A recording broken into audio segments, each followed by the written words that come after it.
الحمد للہ رب العالمین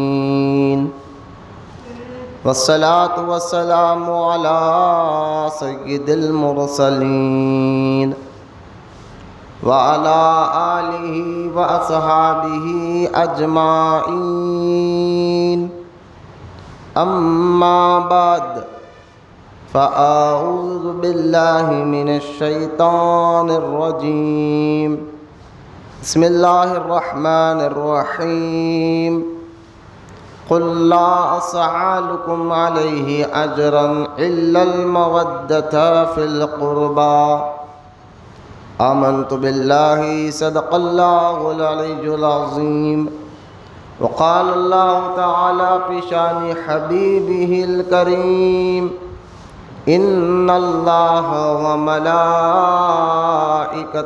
يصلون على النبي يا أيها الذين آمنوا صلوا عليه وسلموا تسليما اللهم صل على سيدنا ومولانا محمد معدن الجود والكرم وعلى آله وبارك وسلم صلاة وسلاما عليك يا رسول الله صلى الله تعالى عليه وآله وصحبه وسلم اما بعد۔ ہر تعریف اور بڑائی صرف اللہ تعالیٰ کے لیے ہے جو سارے جہان کا مالک ہے، مختار ہے اور جو سارے جہان کا پالنہار ہے۔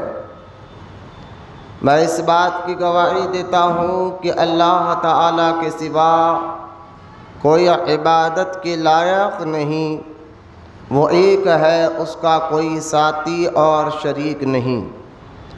اور میں اس بات کی بھی گواہی دیتا ہوں کہ آپ کے اور ہمارے پیارے آقا اور مولا حضور پرنور رحمت عالم نور مجسم حضرت سیدنا محمد مصطفیٰ احمد مجتبی صلی اللہ تعالی علیہ وآلہ وصحبہ وسلم اللہ تعالیٰ کے آخری رسول اور اس کے برگزیدہ بندے ہیں۔ اللہ تعالیٰ حضور اکرم نور مجسم رحمت عالم صلی اللہ تعالی علیہ وآلہ وصحبہ وسلم پر اہل بیت، صحابہ اکرام، تابعین اور تبع تابعین، اولیاء امت پر قیامت تک بکثرت رحمتیں اور برکتیں نازل فرماتا رہے۔ سب مل کر محبت کے ساتھ ایک مرتبہ درود پاک پڑھ لیجئے۔ اللہم صلی علی سیدنا و مولانا محمد معدن الجود والکرم وعلی آلہ وبارک وسلم صلاۃ و سلاما علیک یا رسول اللہ صلی اللہ تعالی علیہ وآلہ وصحبہ وسلم۔ معزز سامعین، نوجوان ساتھیوں، بزرگوں، السلام علیکم ورحمۃ اللہ وبرکاتہ۔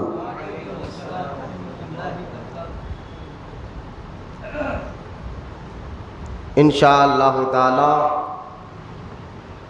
محرم کا یہ مبارک مہینہ اور ہمارا موضوع، ہمارا ٹاپک جو ہے ذکر شہدائے کربلا، اس پر انشاءاللہ گزشتہ جمعہ میں نے شہادت امام حسین رضی اللہ تعالیٰ عنہ کے متعلق کچھ اہم باتیں آپ کے سامنے رکھے تھے۔ بہت سے لوگوں کے ذہن میں ایک سوال یہ بھی آتا ہے، شہادت کے واقعات تو ہم ہر سال سنتے رہتے ہیں، لیکن اکثر لوگوں کے ذہن میں یہ سوال اٹھتا ہے کہ پھر شہادت کے بعد کیا ہوا؟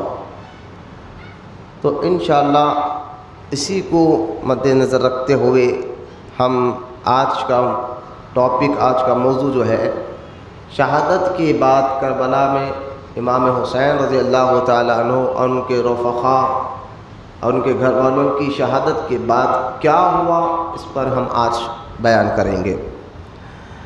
لیکن آئیے سب سے پہلے طریق اہل سنت و جماعت کے مطابق درود پڑھنے کی فضیلت کو سنیں، تاکہ اللہ تعالیٰ آپ کو درود پڑھنے کا جذبہ اور شوق عطا فرمائے۔ ایک صحابی ہے جن کا نام حضرت سیدنا کعب رضی اللہ تعالیٰ عنہ ہے۔ انہوں نے ایک مرتبہ اللہ کے رسول علیہ الصلوۃ والسلام کی بارگاہ میں عرض کیا کہ یا رسول اللہ صلی اللہ علیہ وسلم،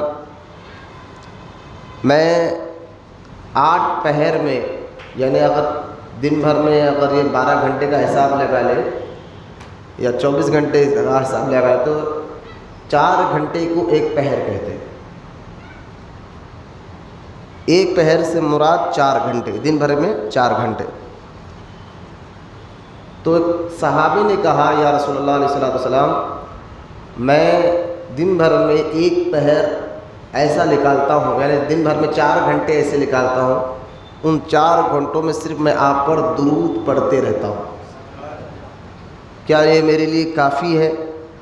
تو اللہ کے رسول علیہ الصلوۃ والسلام نے فرمایا کہ ہاں، لیکن اور بڑھا لے تو تمہارے لیے اور زیادہ بہتر ہوگا۔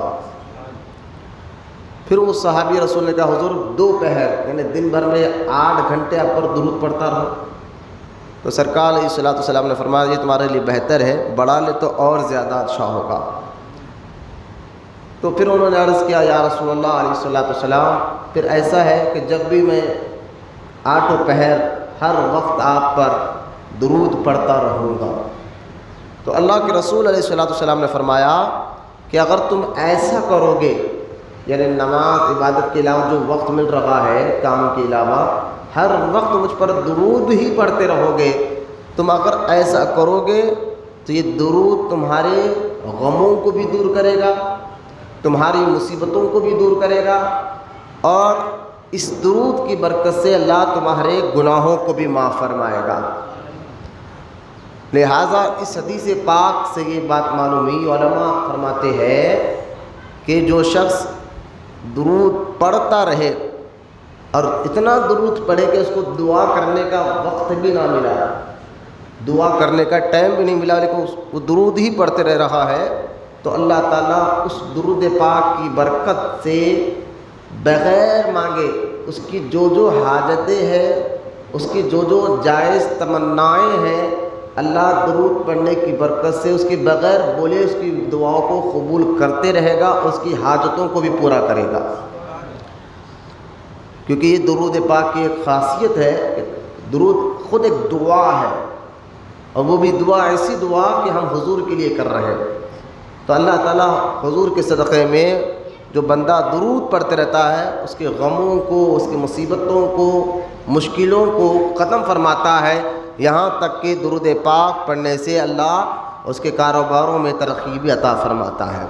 لہٰذا درود پاک یوں سمجھیے دوا ایک ہے، لیکن شفا ہر چیز کی اس میں رکھ دی گئی ہے۔ جیسا کہ ہر ایک کی دوا الگ ہوتی ہے، لیکن یہ درود پاک ایک ایسی دوا ہے تو ایک ہی، لیکن اس کی وجہ سے آپ کے گناہ بھی معاف ہوں گے، آپ کو نیکیاں بھی ملے گی، آپ کو مصیبتیں بھی ہٹیں گی، آپ کو پریشانیاں بھی ہٹیں گی، آپ کو کاروبار بھی چلے گا، یہاں تک کہ جو اولیاء کرام ہیں جیسا کہ خواجہ قطب الدین بختیار کاکی رضی اللہ تعالی عنہ، جو خواجہ غریب نواز کے خلیفہ اکبر ہے، بڑے خلیفہ ہے، بڑے مرید ہے خواجہ قطب الدین بختیار کاکی، جن کا مزار دہلی میں ہے، آپ روزانہ 3000 مرتبہ درود پاک پڑھا کرتے تھے۔ تو لہٰذا درود پاک اولیاء اللہ کو بھی بڑا پسند ہے، ہمیں بھی چاہیے، کیونکہ قرآن میں اس کا حکم بھی ہے کہ اے ایمان والوں مصطفیٰ جان رحمت پر درود و سلام پڑھا کرو۔ آئیے درود پاک کی فضیلت کو سننے کے بعد، سماعت کرنے کے بعد، آئیے محبت کے ساتھ ہم سب مل کر درود پاک ایک مرتبہ بلند آواز سے پڑھیے، اللہم صلی علی سیدنا و مولانا محمد معدن الجود والکرم وعلی آلہ وبارک وسلم، صلاۃ و سلام علیک یا رسول اللہ صلی اللہ تعالی علیہ وآلہ وصحبہ وسلم۔ درود پاک کی فضیلت بیان کرنے کے بعد کچھ چیزیں کربلا کو اگر سمجھنا ہے، بعض لوگ ایک سوال یہ بھی کر رہے ہیں کہ یہ واقعات سے فائدہ کیا ہے؟ تو اس کے فائدے کے بارے میں بتاتا ہوں، ان واقعات کو سننے سے ہمیں فائدہ کیا ہے۔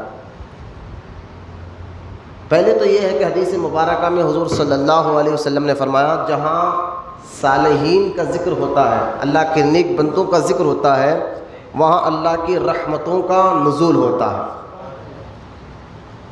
تو لہٰذا جب صالحین کے ذکر سے اللہ تعالیٰ رحمتوں کا نزول فرماتا ہے، امام حسین تو صالحین اولیاء اللہ کے بھی امام ہیں، ان کے بھی بڑے ہیں، تو ان کے ذکر سے یقیناً اللہ کی کتنی رحمت برستی ہوگی۔ ایک بات کیا فائدہ ہوتا ہے؟ ایک تو یہ کہ اللہ کے نیک بندوں کا ذکر سے اللہ کی رحمت برستی اس جگہ پر، اور جہاں بندہ بیٹھا ہو وہاں اللہ کی رحمت برس جائے تو سمجھو اس کے جسم سے بیماریاں ختم، اس کے جسم میں شفا داخل ہو جائے گی، اس کے جسم میں نحوست ختم ہو جائے گی، جس بندے پر اللہ کی رحمت کا نزول ہو جائے، بے شمار اس کے فائدے ہیں۔ تو نزول کب ہوتا ہے؟ جب اللہ کے نیک بندوں کا ذکر ہو۔ تو جب نیک بندوں کا ذکر ہو تو رحمت نزول ہوتی ہے۔ تو امام حسین تو نیک اولیاء اکرام کے امام ہیں، اماموں کے امام ہیں۔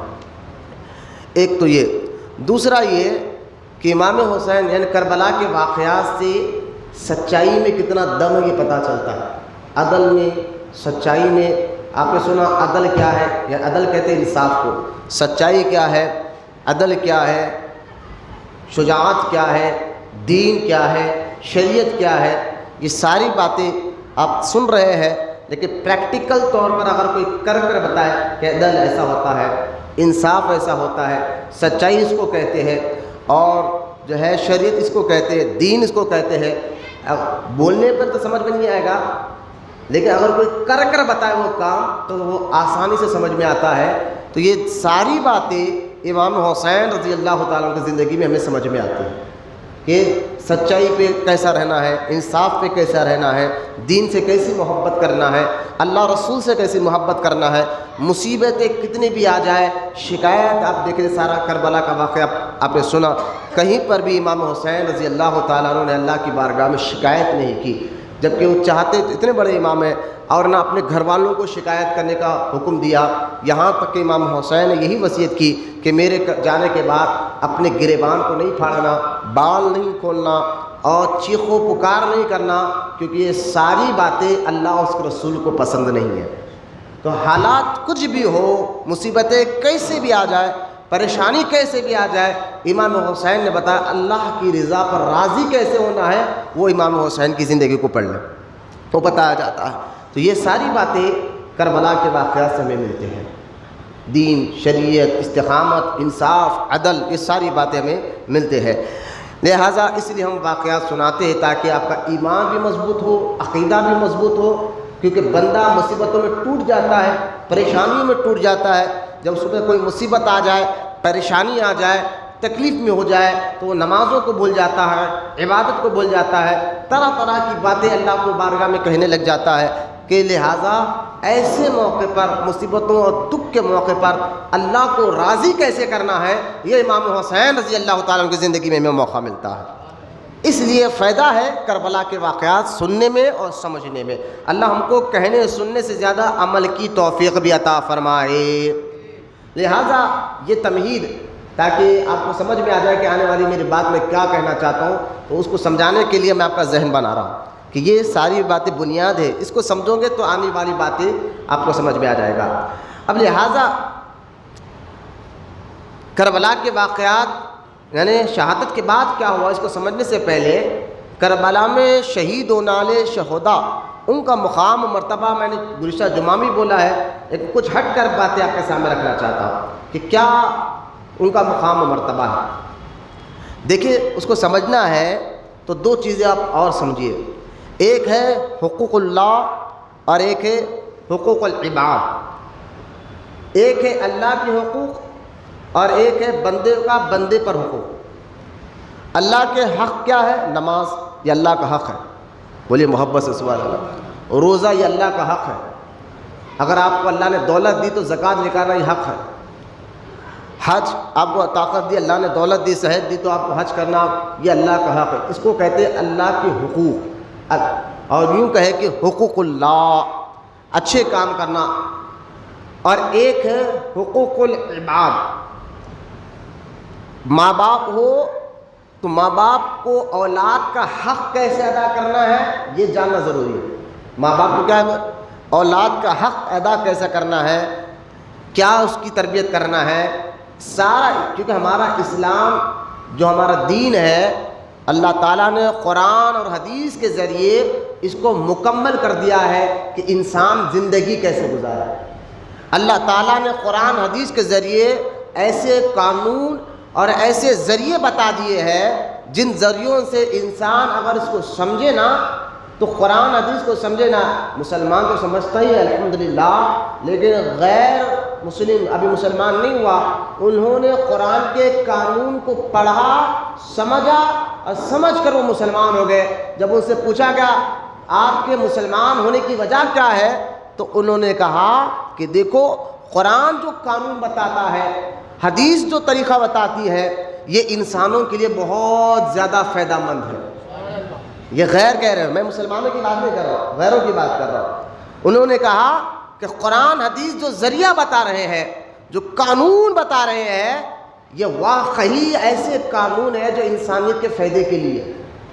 آج دیکھیں ایسے کئی قانون بن جاتے ہیں، ہم اس کے خلاف بات، کیونکہ بندے قانون جب بناتے پارلیمنٹ میں تو اس میں کئی انسانوں کو نقصان ہو جاتا ہے، لیکن یہ قانون جو قرآن حدیث کا ہے، جو جن کو ہم دین کہتے ہیں، جن کو ہم شریعت کہتے ہیں، اس قانون کو اللہ تعالیٰ نے بنایا ہے، تو اس میں کوئی خرابی نہیں ہو سکتی، انسان کے فائدے کے لیے ہی ہو سکتا ہے، کیونکہ ہم کو بنانے والا ہمارے لیے بہتر جانتا ہے کہ کیا صحیح ہے اور کیا غلط ہے، اور ہم کو بنانے والا اللہ تعالیٰ ہے۔ لہٰذا حقوق العباد جو اللہ تعالیٰ نے قانون بنایا ہے کہ ماں باپ کو کیسے اولاد کی تربیت کرنا ہے، یہ بھی قانون بن گیا۔ اولاد ماں باپ کے بارے میں کیسا رہے یہ بھی قانون بن گیا۔ تو لہٰذا ماں باپ کو اولاد کے حقوق جاننا ضروری ہے، اولاد کو ماں باپ کے حقوق جاننا ضروری ہے، اور ایک پڑوسی کو پڑوسی کے حقوق جاننا ضروری ہے، چھوٹے بھائی کو بڑے بھائی کے حقوق جاننا ضروری ہے، بڑے بھائی کو چھوٹے بھائی کے حقوق جاننا ضروری ہے۔ یہ سارے حقوق جو ہے نا اس کو حقوق العباد کہے جاتے ہیں، اور یہ بھی دین ہے۔ اگر کوئی حقوق اللہ نماز تو پڑھ رہا ہے لیکن ماں باپ کی نافرمانی کر رہا ہے تو لہٰذا اللہ تعالیٰ ان کی عبادتوں کو قبول نہیں فرماتا، کیونکہ اللہ کی بارگاہ میں حقوق اللہ کے حق بھی آپ کو ادا کرنا ہے، حقوق العباد بندوں کے اوپر جو حق آپ پر ہے ان کا بھی حق ادا کرنا ہے، اور یہ دونوں حق کو ادا کرتا ہے تو اللہ تعالیٰ اس سے راضی ہو جاتا ہے۔ بولیے محبت سے سبحان اللہ۔ اب یہ بات حقوق اللہ کیا ہے، حقوق العباد کیا ہے سمجھنے کے بعد اب آگے آپ کو میں سمجھانا چاہتا ہوں، وہ یہ ہے کہ جس طرح اللہ تعالیٰ نے ماں باپ کے حقوق رکھے، اولاد کے حقوق رکھے، پڑوسیوں کے حقوق رکھے، رشتہ داروں کے حقوق رکھے، غریبوں کے حقوق رکھے، اسی طرح اللہ اس کے رسول نے خود یوں سمجھے کہ اللہ تعالیٰ نے نبی کریم صلی اللہ تعالیٰ علیہ وسلم کے خاندان کے بھی حقوق رکھے، اور وہ ایسے حقوق ہے جس کا ادا کرنا ہر مسلمان کے لیے ضروری ہے۔ بولے محبت سے سبحان اللہ۔ یعنی اس کو کہتے ہیں حقوق اہل بیت، حقوق اہل بیت۔ اہل بیت حضور کے خاندان، حضور کے گھر والوں کے لیے کیسا حق ادا کرنا ہے، ان کے حقوق کیا ہے، اس کا جاننا ہر مسلمان کے لیے فرض ہے، ضروری ہے، تاکہ وہ ان کے حقوق بھی ادا کرے۔ اب ان کے حقوق کیا ہے، کیا دیکھیں بھائی، جیسا کہ ماں باپ کو کہا گیا کہ اولاد کی حقوق ایسے ہے کہ سرکار کی حدیث مبارکہ ہے، سرکار نے فرمایا تم اپنی اولاد کو 3 چیزیں سکھاؤ۔ ایک، نبی کریم صلی اللہ تعالیٰ علیہ وسلم سے محبت، یہ حدیث ہے، سرکار نے فرمایا تو اپنی اولاد کو 3 باتیں سکھاؤ بچپن سے۔ ایک تو اپنے نبی سے محبت سکھاؤ، بولے محبت سے سکھاؤ۔ دوسرا نبی کے خاندان والوں سے محبت سکھاؤ، اور تیسرا قرآن کی تلاوت سکھاؤ۔ یعنی قرآن کی تلاوت سے مراد صرف قرآن پڑھانا نہیں، بلکہ قرآن کے ساتھ ساتھ قرآن جو قانون بتاتا ہے، قرآن جو ضابطے بتاتا ہے، قرآن جو طریقے بتاتا ہے، قرآن جو حلال اور کیا ہے، حرام کیا ہے، یہ جو موٹی باتیں بتاتا ہے، اس کا جاننا تو ہر مسلمان مرد کے لیے بھی ضروری ہے اور عورتوں کے لیے بھی ضروری ہے۔ تو لہٰذا ایک تو نبی سے محبت، نبی کی اولاد خاندان سے محبت، دوسرا قرآن کی تلاوت۔ اسی طرح اولاد کو کہا کہ تمہارے ماں باپ کا حق یہ ہے کہ کچھ بھی ہو جائے ماں باپ کو اف کا لفظ بھی نہیں کرنا ہے، اف نہ کہو۔ تو جس طرح طریقے بتائے گئے ہیں، اسی طرح اللہ کے رسول علیہ الصلوۃ والسلام نے اپنے خاندان یعنی اپنے اہل بیت کے حقوق بھی مسلمانوں کو بتائے کہ ان کے حقوق کیا ہے، یہ بھی تمہارے لیے جاننا ضروری ہے۔ یہ حقوق آپ جان لیں گے تو کربلا کے واقعات آپ کو آسانی سے اور سمجھ میں آ جائیں گے کہ دیکھیں آپ اب حقوق کیا ہے، تو اس میں حدیث پاک آیا۔ حضور صلی اللہ تعالی علیہ وسلم کی حدیث مبارک قاضی ایاز نے، بہت بڑے محدث محقق گزرے ہیں 5ویں صدی کے، جن کا نام ہے قاضی ایاز رحمۃ اللہ تعالی علیہ۔ ان کی کتاب الشفاء، کتاب کا نام ہے الشفاء، اور وہ کتاب آج بھی پوری دنیا میں پڑھائی جاتی ہے۔ اور اس کتاب میں حضور علیہ الصلوۃ والسلام کی ایسی عظمتیں کب لکھی گئی ہے؟ آج سے یوں سمجھیے آپ 1200 سال پہلے لکھی گئی کتاب ہے۔ بولے محبت سے سوال، آج 1200 سال پہلے کی کتاب ہے، 5ویں صدی کی یہ کتاب ہے۔ کتاب کا نام الشفاء ہے، جس میں حضور کے خاندان، حضور کے اہل بیت، حضور کی عظمت، حضور کے کمالات، حضور کی عزت اور رسالت پر بہت ہی بہترین باتیں قاضی ایاز رحمۃ اللہ تعالی علیہ جیسے بڑے پائے کے محدث اور بہت بڑے اللہ والے نے اس کتاب کو لکھی۔ اور یہ کتاب اللہ رسول کی بارگاہ میں ایسی قبول ہوئی کہ آج تک لوگ اس کتاب کو پڑھ رہے ہیں، فائدہ لے رہے ہیں۔ یہاں تک کہ علماء کہتے ہیں جن کے گھر میں یہ کتاب الشفاء، جس کے گھر میں یہ کتاب ہے، سمجھو اس کے گھر میں حضور ہے۔ بولے محبت سے سبحان اللہ۔ یعنی اس کتاب میں حضور کے کمالات، حضور کی رفعت، حضور کے اخلاق، حضور کی مزاج، حضور کی عادتیں اور حضور کے خاندان کے بارے میں ایسی باتیں لکھی گئی ہے جو قرآن حدیث سے بالکل ثابت شدہ ہے اور بہت بہترین کتاب ہے۔ اس کتاب میں حدیث پاک میں سنانے جا رہا ہوں کہ حضور کے خاندان کے حقوق کیا ہے، اس کو سمجھا۔ نبی کریم صلی اللہ تعالی علیہ وسلم نے فرمایا کہ میرے خاندان، ان کے 3 حقوق سرکار نے بیان فرمایا۔ ایک معرفت اہل بیت، دوسرا محبت اہل بیت، اور تیسرا ولایت اہل بیت۔ اور سرکار علیہ الصلوۃ والسلام فرماتے ہیں کہ جس کو میرے خاندان، میرے گھر والوں کی معرفت مل گئی، اللہ اس کو دوزخ سے دور کر دے گا۔ بولے محبت سے سبحان اللہ۔ اور فرمایا دوسرا، جس کو میرے خاندان، میرے اہل بیت سے محبت ہو گئی، اللہ تعالیٰ جو ہے اس کو قیامت کے دن جب وہ پل صراط سے گزرے گا تو وہ آسانی سے گزر جائے گا۔ اور تیسرا، جو میرے اہل بیت یعنی ولایت اہل بیت، جب میرے خاندان والے کوئی مشکل میں ہو تو ان کا ساتھ دینا، ان کے ساتھ کھڑنا۔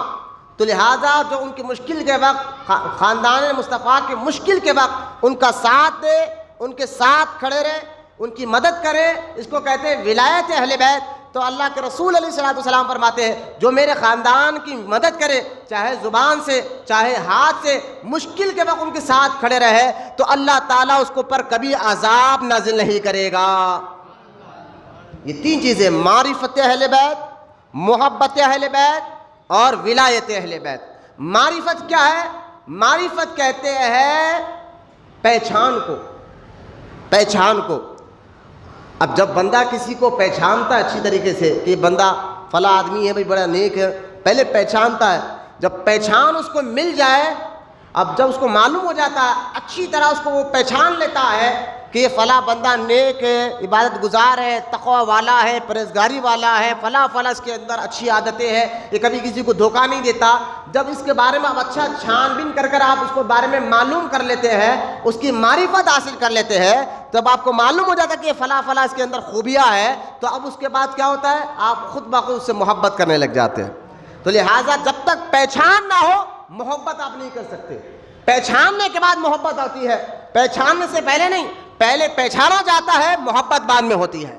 لہٰذا معرفت اہل بیت حاصل کرنا ہے تو آپ کو معرفت کیسے ملے، پہچانے کیسے؟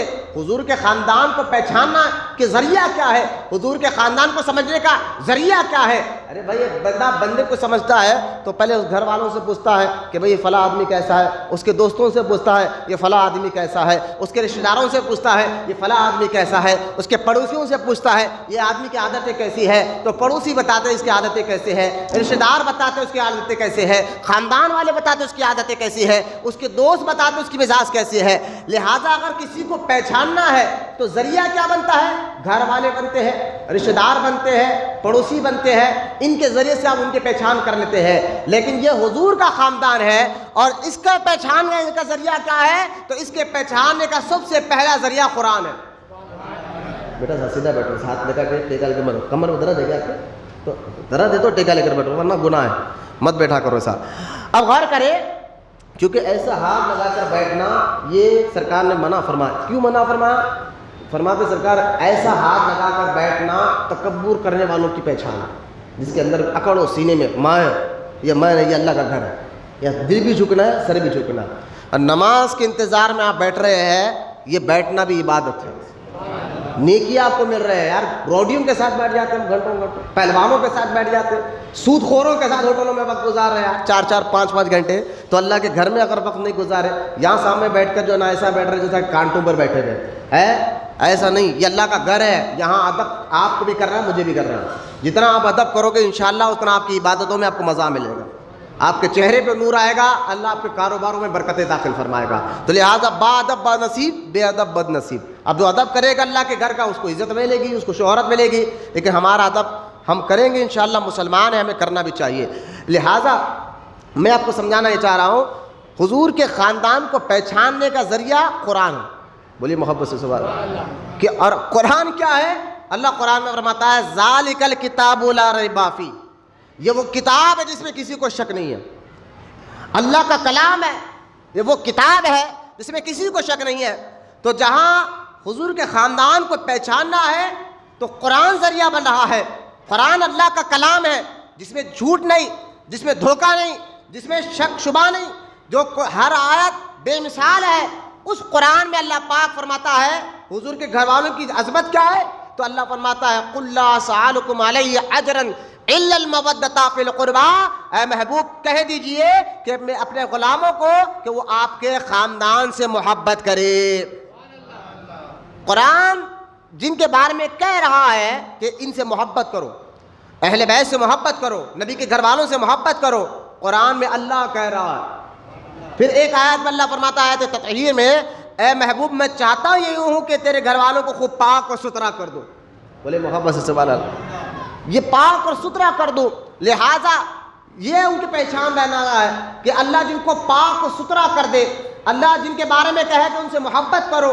اور ایک آیت میں آتا ہے کہ ایک بار کیا ہوا، حضرت علی رضی اللہ تعالیٰ عنہ، حضرت بی بی فاطمہ رضی اللہ تعالیٰ عنہ کہ دونوں نے نیت کی کہ اللہ منت کرتے روزہ رکھنے کی۔ وہ اس لیے کی تھی کہ آپ کے بیٹے حسنین کریمین بیمار تھے، تو انہوں نے دعا کہ اللہ اگر میرے بچے صحت مند ہو گئے تو ہم روزہ رکھیں گے۔ بچوں کو اللہ نے صحت دے دیا، آپ نے روزہ رکھا، پہلے دن کا روزہ رکھا، اور بازو سے ادھار، کیونکہ حضرت علی رضی اللہ تعالیٰ عنہ اونٹ پر پانی بھر کر جاتے، اور جو کھیت والوں کے کھیتے ہوتے نا ان پر پانی ڈال کر آتے، اور اجرت کا وہ پیسہ کما کر گھر لاتے تھے۔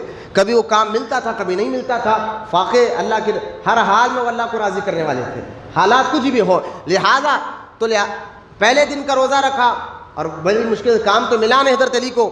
آپ گئے ادھار، ایک آٹا منگایا، روٹی ڈالا، کھانے والے تھے، ایک غریب آیا، اللہ کے نام پر کچھ دو، تو اہل بیت کے گھر والوں نے وہ روٹی دے دی اور پانی پی کر افطار کر لیا۔ دوسرے دن کا روزہ رکھا، دوسرے دن اور ایک جو ہے قیدی آیا کہ اللہ کے نام پر کچھ دو، تو انہوں نے وہ بھی روٹی کا ان کو دے دیا، پانی پہ افطار کر لیا۔ تیسرے دن جو ہے نا پھر آپ روزہ رکھے، کیونکہ 3 روزے رکھنا تھا۔ تیسرے دن پھر روزہ رکھا، پھر جو ہے نا کوئی غریب آیا، آپ نے وہ دے دیا روٹی، اور پھر پانی سے روزہ کھول دیا۔ تو 3 دن یعنی تینوں دن بھی افطار صرف پانی سے کیا گیا، سحری میں بھی پانی اور افطار میں بھی پانی، بھوکے رہے لیکن دوسروں کو بھوکا رہنے نہیں دیا۔ ایسے ہوتے حضور کے گھر والے، بولو نا محبت۔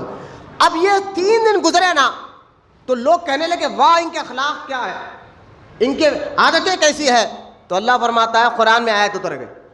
یہ 3 دن گزرے نا، قرآن میں آیت اتری، اللہ فرماتا ہے رے مصطفیٰ کے گھر والے تو ایسے ہیں جو انہوں نے اللہ کے لیے جو روٹی دی ہے نا، اس کے بدلے میں لوگ شکریہ بھی نہیں چاہتے۔ ہم کسی پر احسان کریں تو کہتے ہیں یار کم سے کم شکریہ تو کر لیں، میں نے احسان کیا۔ لیکن نبی کے گھر والے ایسے ہیں، اگر کسی پر احسان بھی کر دے تو یہ بھی نہیں چاہتے کہ ان پر اس پر شکریہ ادا کرے، وہ کہتے ہیں ہم نے صرف اللہ کے لیے کیا۔ تمہارے شکر ہے. تو ان کی عادتوں پر قرآن بتا رہا ہے یہ گھر والے ایسے ہیں. یہ آیت اتر گئی ہے. اب دیکھیں یہ 3 آیتیں, ایک تو قل لا اسألکم, پھر آیت تطہیر اتری ہے, پھر یہ ایک اور آیت ہے جس میں اللہ فرماتا ہے یہ نبی کے گھر والے شکریہ بھی نہیں چاہتے, صرف میرے لیے کام کر رہے ہیں اللہ کو راضی کرنے کے لیے. پھر ایک آیت ہے جس میں اللہ فرماتا ہے اللہ کی رسی کو مضبوطی سے تھامو, اللہ کی رسی کو مضبوطی سے تھامو.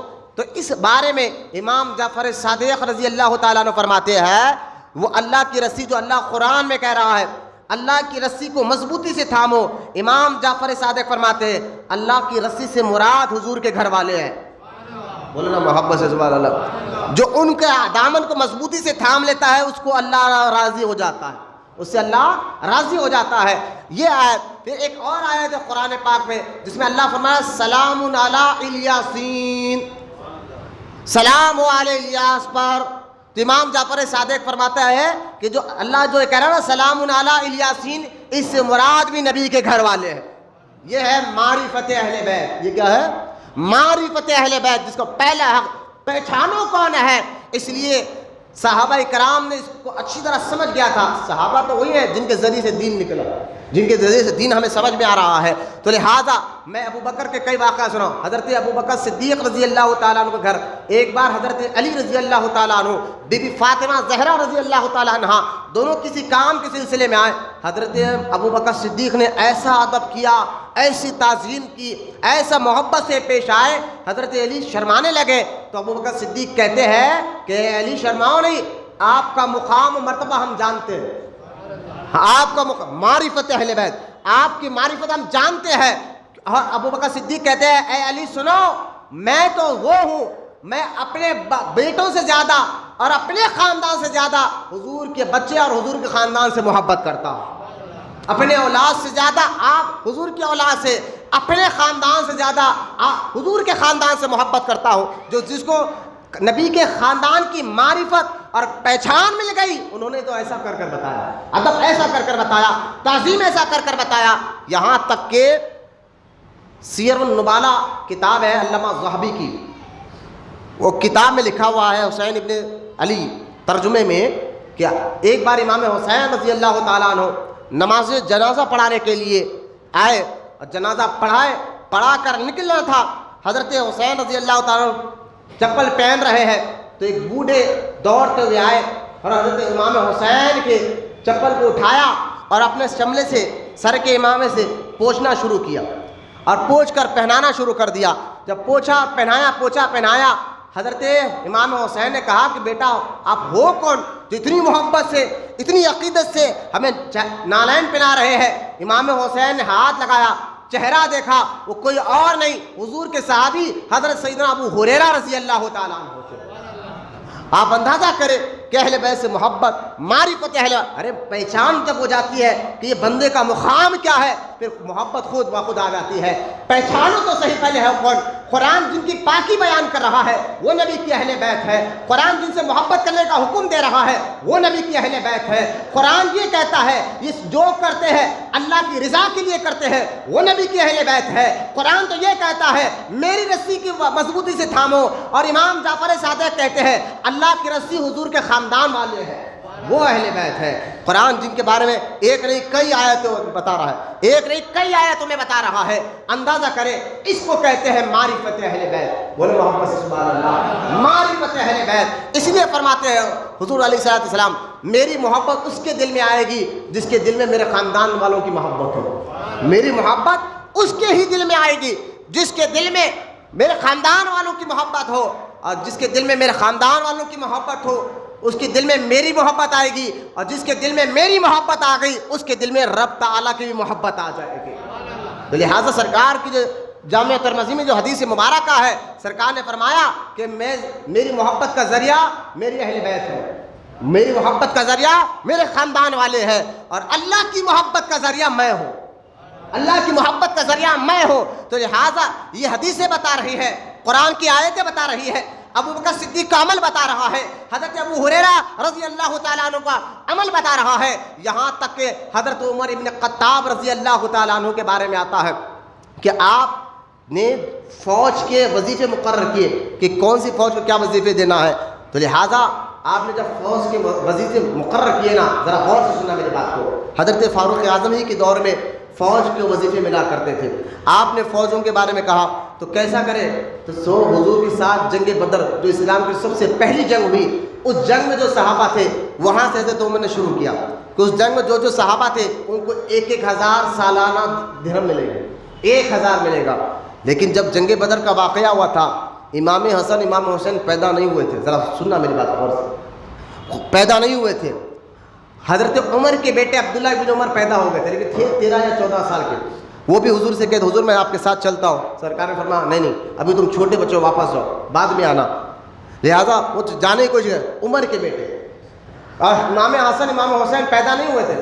حضرت عمر نے قانون یہ بنایا کہ بدر میں حضور کے ساتھ جتنے صحابہ تھے ان کے خاندان والوں کو سالانہ 1,000 ملے گا. بولو نا سبحان اللہ، وظیفہ. لہٰذا اب تو حسنین تو پیدا نہیں ہوئے تھے، حضرت عمر کے بیٹے تھے.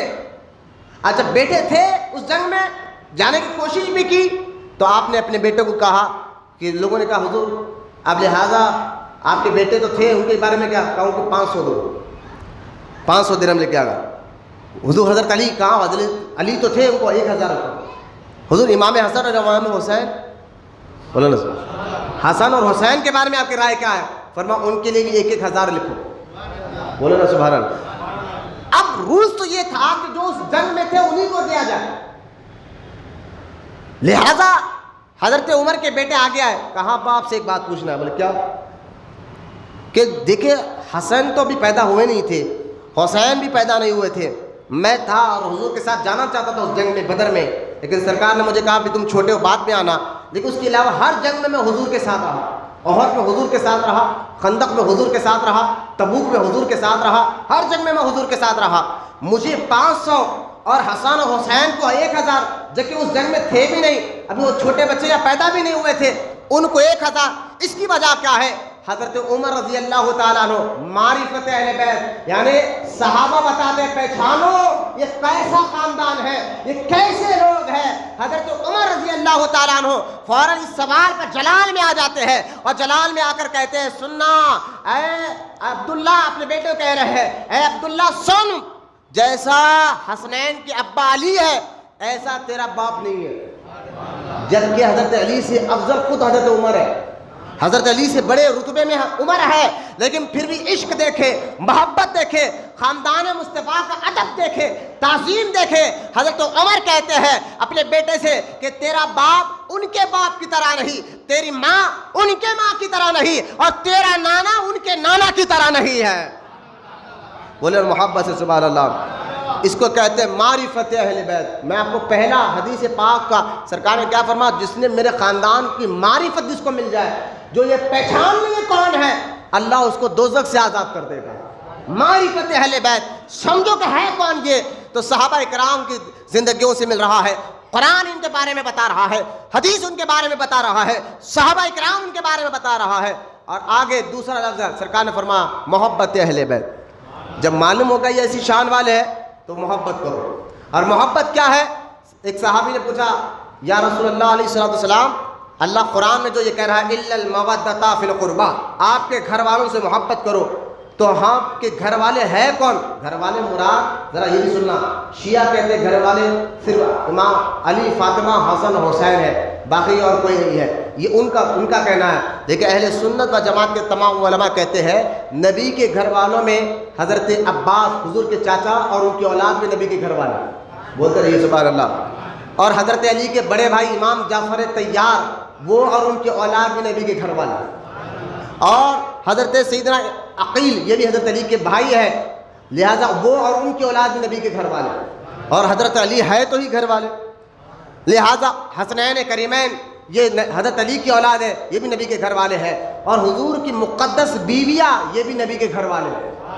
تو جب بھی اہل بیت کا ذکر ہو، نبی کے گھر والوں سے محبت کا ذکر ہو، تو آپ کا ذہن علی، حسن، حسین، فاطمہ ان کی اولاد کی طرف نہیں جانا، حضرت عباس کی طرف بھی آپ کا ذہن جانا ہے، حضرت جعفر طیار کی طرف بھی آپ کا ذہن جانا ہے، حضرت عقیل کا بھی طرف آپ کے ذہن جانا ہے. اور یہ اہل بیت، اہل نبی کے مقدس بیویوں کی طرف بھی آپ کا ذہن جانا ہے، تبھی یہ نبی کے اہل بیت ہے. وہ والی محبت سے سبحان اللہ. تو نبی کی اہل بیت میں ہم ان سب کو اہل بیت مانتے ہیں. نبی کے گھر والے مانتے ہیں. ہاں حضرت عباس اور ان کی اولاد بھی نبی کے گھر والے, حضرت جعفر طیار اور ان کی اولاد بھی نبی کے گھر والے, حضرت عقیل اور ان کی اولاد بھی نبی کے گھر والے. نبی پاک علیہ الصلوۃ والسلام کے مقدس بیویاں یہ بھی اہل بیت ہے. لیکن ان نبی کے گھر والوں میں سب سے اونچا مقام علی, فاطمہ اور حسن و حسین کا ہے. بولے نا محبت سے سبحان اللہ. یہ روح اس کو ذرا ذہن میں رکھے آپ ذرا. تو لہٰذا اب جب صحابہ نے پوچھا, گھر والوں سے مراد تو لوگوں کا ذہن تو نا بیویوں کی طرف چلا گیا نا. حضور کے گھر والے سے مراد خاندان, رشتہ دار, بیویاں, کوئی یہ نہ سمجھے کہ علی نہ ہو. جب صحابہ نے پوچھا حضور اللہ جو قرآن میں کہہ رہا ہے کہ میری اہل بیت سے محبت کرو, میری اہل بیت سے محبت کرو, تو آپ کے اہل بیت ہے کون؟ تو سرکار نے فرمایا دیکھو عباس ان کی اولاد تو ہے ہی میرے گھر والے, عقیل اور ان کی اولاد تو ہے ہی میرے گھر والے, جعفر طیار اور ان کی اولاد تو ہے ہی میرے گھر والے, میرے مقدس بیویاں بھی ہیں ہی میرے گھر والے. لیکن آؤ ان سب سے جن سے زیادہ محبت کرنا میں ان کا نام لے کر بتاتا ہوں. اللہ کے رسول علیہ الصلوۃ والسلام نے حضرت علی کو اور فاطمہ, حسن و حسین کو کہا کہ یہ میرے گھر والے ہیں, ان سے محبت کرو. صحابہ نے پوچھا یا رسول اللہ اگر ہم ان سے محبت کریں گے ہمیں کیا ملے گا؟ اللہ کے رسول علیہ الصلوۃ والسلام فرماتے ہیں جو میری اہل بیت کی محبت میں مرتا ہے اللہ اس کو شہادت کا مقام و مرتبہ عطا فرماتا ہے. بولنا محبت سے سبحان اللہ. اہل بیت کی محبت میں مرنے والے کو اللہ شہادت کا مقام و مرتبہ عطا فرماتا ہے. بلکہ ایک حدیث پاک میں آتا ہے نبی کریم صلی اللہ تعالیٰ علیہ وسلم نے ارشاد فرمایا اگر تم یہ چاہتے ہو کہ اللہ تمہاری عمر کو لمبی کرے, کون نہیں چاہتا کہ ہماری عمر لمبی ہو, 100 سال جیے, ہے نا. لیکن اللہ کے رسول علیہ الصلوۃ والسلام فرماتے ہیں اگر تم یہ چاہتے ہو کہ اللہ تمہاری عمر کو لمبی کرے, اگر تم یہ چاہتے ہو کہ اللہ تمہارے کاروباروں میں برکتیں دے, اگر تم یہ چاہتے ہو کہ اللہ تعالیٰ جو ہے تمہارے چہرے پر نور رکھے, تو صحابہ نے پوچھا حضور بالکل ہم چاہتے ہیں کہ ہماری عمریں لمبی ہو کیونکہ ہم نیکی زیادہ کرنا چاہتے ہیں, ہم چاہتے ہیں کہ اللہ ہمارے عمر میں برکت دے, ہم چاہتے ہیں اللہ ہمارے کاروبار میں برکت دے, ہم چاہتے ہیں کہ اللہ تعالیٰ ہمارے چہروں پر نور کو داخل فرمائے, اس پر ہی برکت عطا فرمائے. تو سرکار نے فرمایا اس کا ذریعہ یہ ہے کہ تم میرے خاندان سے محبت کرو. بولے نا محبت سے سبحان اللہ. جو حضور اور حضور کے اہل بیت سے محبت کرتا ہے اللہ اس کی عمر بھی لمبی کر دیتا ہے, اس کے کاروبار میں بھی ترقی دے دیتا ہے, اس کے چہرے کو بھی روشن کر دیتا ہے. اور کیوں چہرے کو روشن نہ کرے, اس کے جو حضور کے خاندان سے محبت کرے, کیوں اللہ تعالیٰ اس کے چہرے کو نورانی نہ بنائے جو حضور کے گھر والوں سے محبت کرے؟ وہ اس لیے کہ اللہ کے خود اعلیٰ حضرت امام احمد رضا خان فرماتے ہیں کہ یا رسول اللہ تیری نسل پاک میں ہے بچہ بچہ نور کا, اور تو ہے عین نور, اور تیرا سب گھرانہ نور کا. یہ نور والوں سے محبت کرو گے تو چہرے پہ نور آئے گا ہی, یہ نور والوں سے محبت کرو تو گھر میں برکت آئے گی ہی. لہٰذا محبت اہل بیت یہ دوسرا حق ہے, میں اس پر ڈیٹیل نہیں دینا چاہتا. میں معرفت اہل بیت تو معرفت قرآن حدیث بتا رہے ہیں, صحابہ کا عمل بتا رہا ہے کہ ان کو پہچانو ہے کون. یہ محبت اہل بیت تو قرآن بھی بتا رہا ہے, حدیث بھی بتا رہا ہے. ایک حدیث پاک میں یہاں تک کہ اللہ کے رسول علیہ الصلوۃ والسلام نے ایک مرتبہ حضرت علی کو, حسنین کو یعنی حسن و حسین کو, فاطمہ کو چادر کے نیچے رکھ کر فرمایا اے اللہ یہ میری اہل بیت ہے, میں ان سے محبت کرتا ہوں, تو بھی ان سے محبت کر, اور جو ان سے محبت کرے تو ان سے بھی محبت کر. بولا نا محبت سے سبحان اللہ. لہٰذا یہ اہل بیت کا مقام و مرتبہ ہے, محبت اہل بیت. میرا موضوع یہ نہیں ہے شہادت کے بعد کیا ہو یہ سمجھانا ہے, لیکن آپ کو پتہ تو چلے کہ یہ خاندان کیسا تھا جو کربلا میں شہید ہوا, جن کے قرآن جس کی تعریف بیان کر رہا ہو, حدیث جن کے بارے میں ایسی باتیں بتا رہا ہو, یہ تو آپ کو سمجھ میں آ جائے. یہ دو باتیں. اور تیسرا تھا ولایت اہل بیت.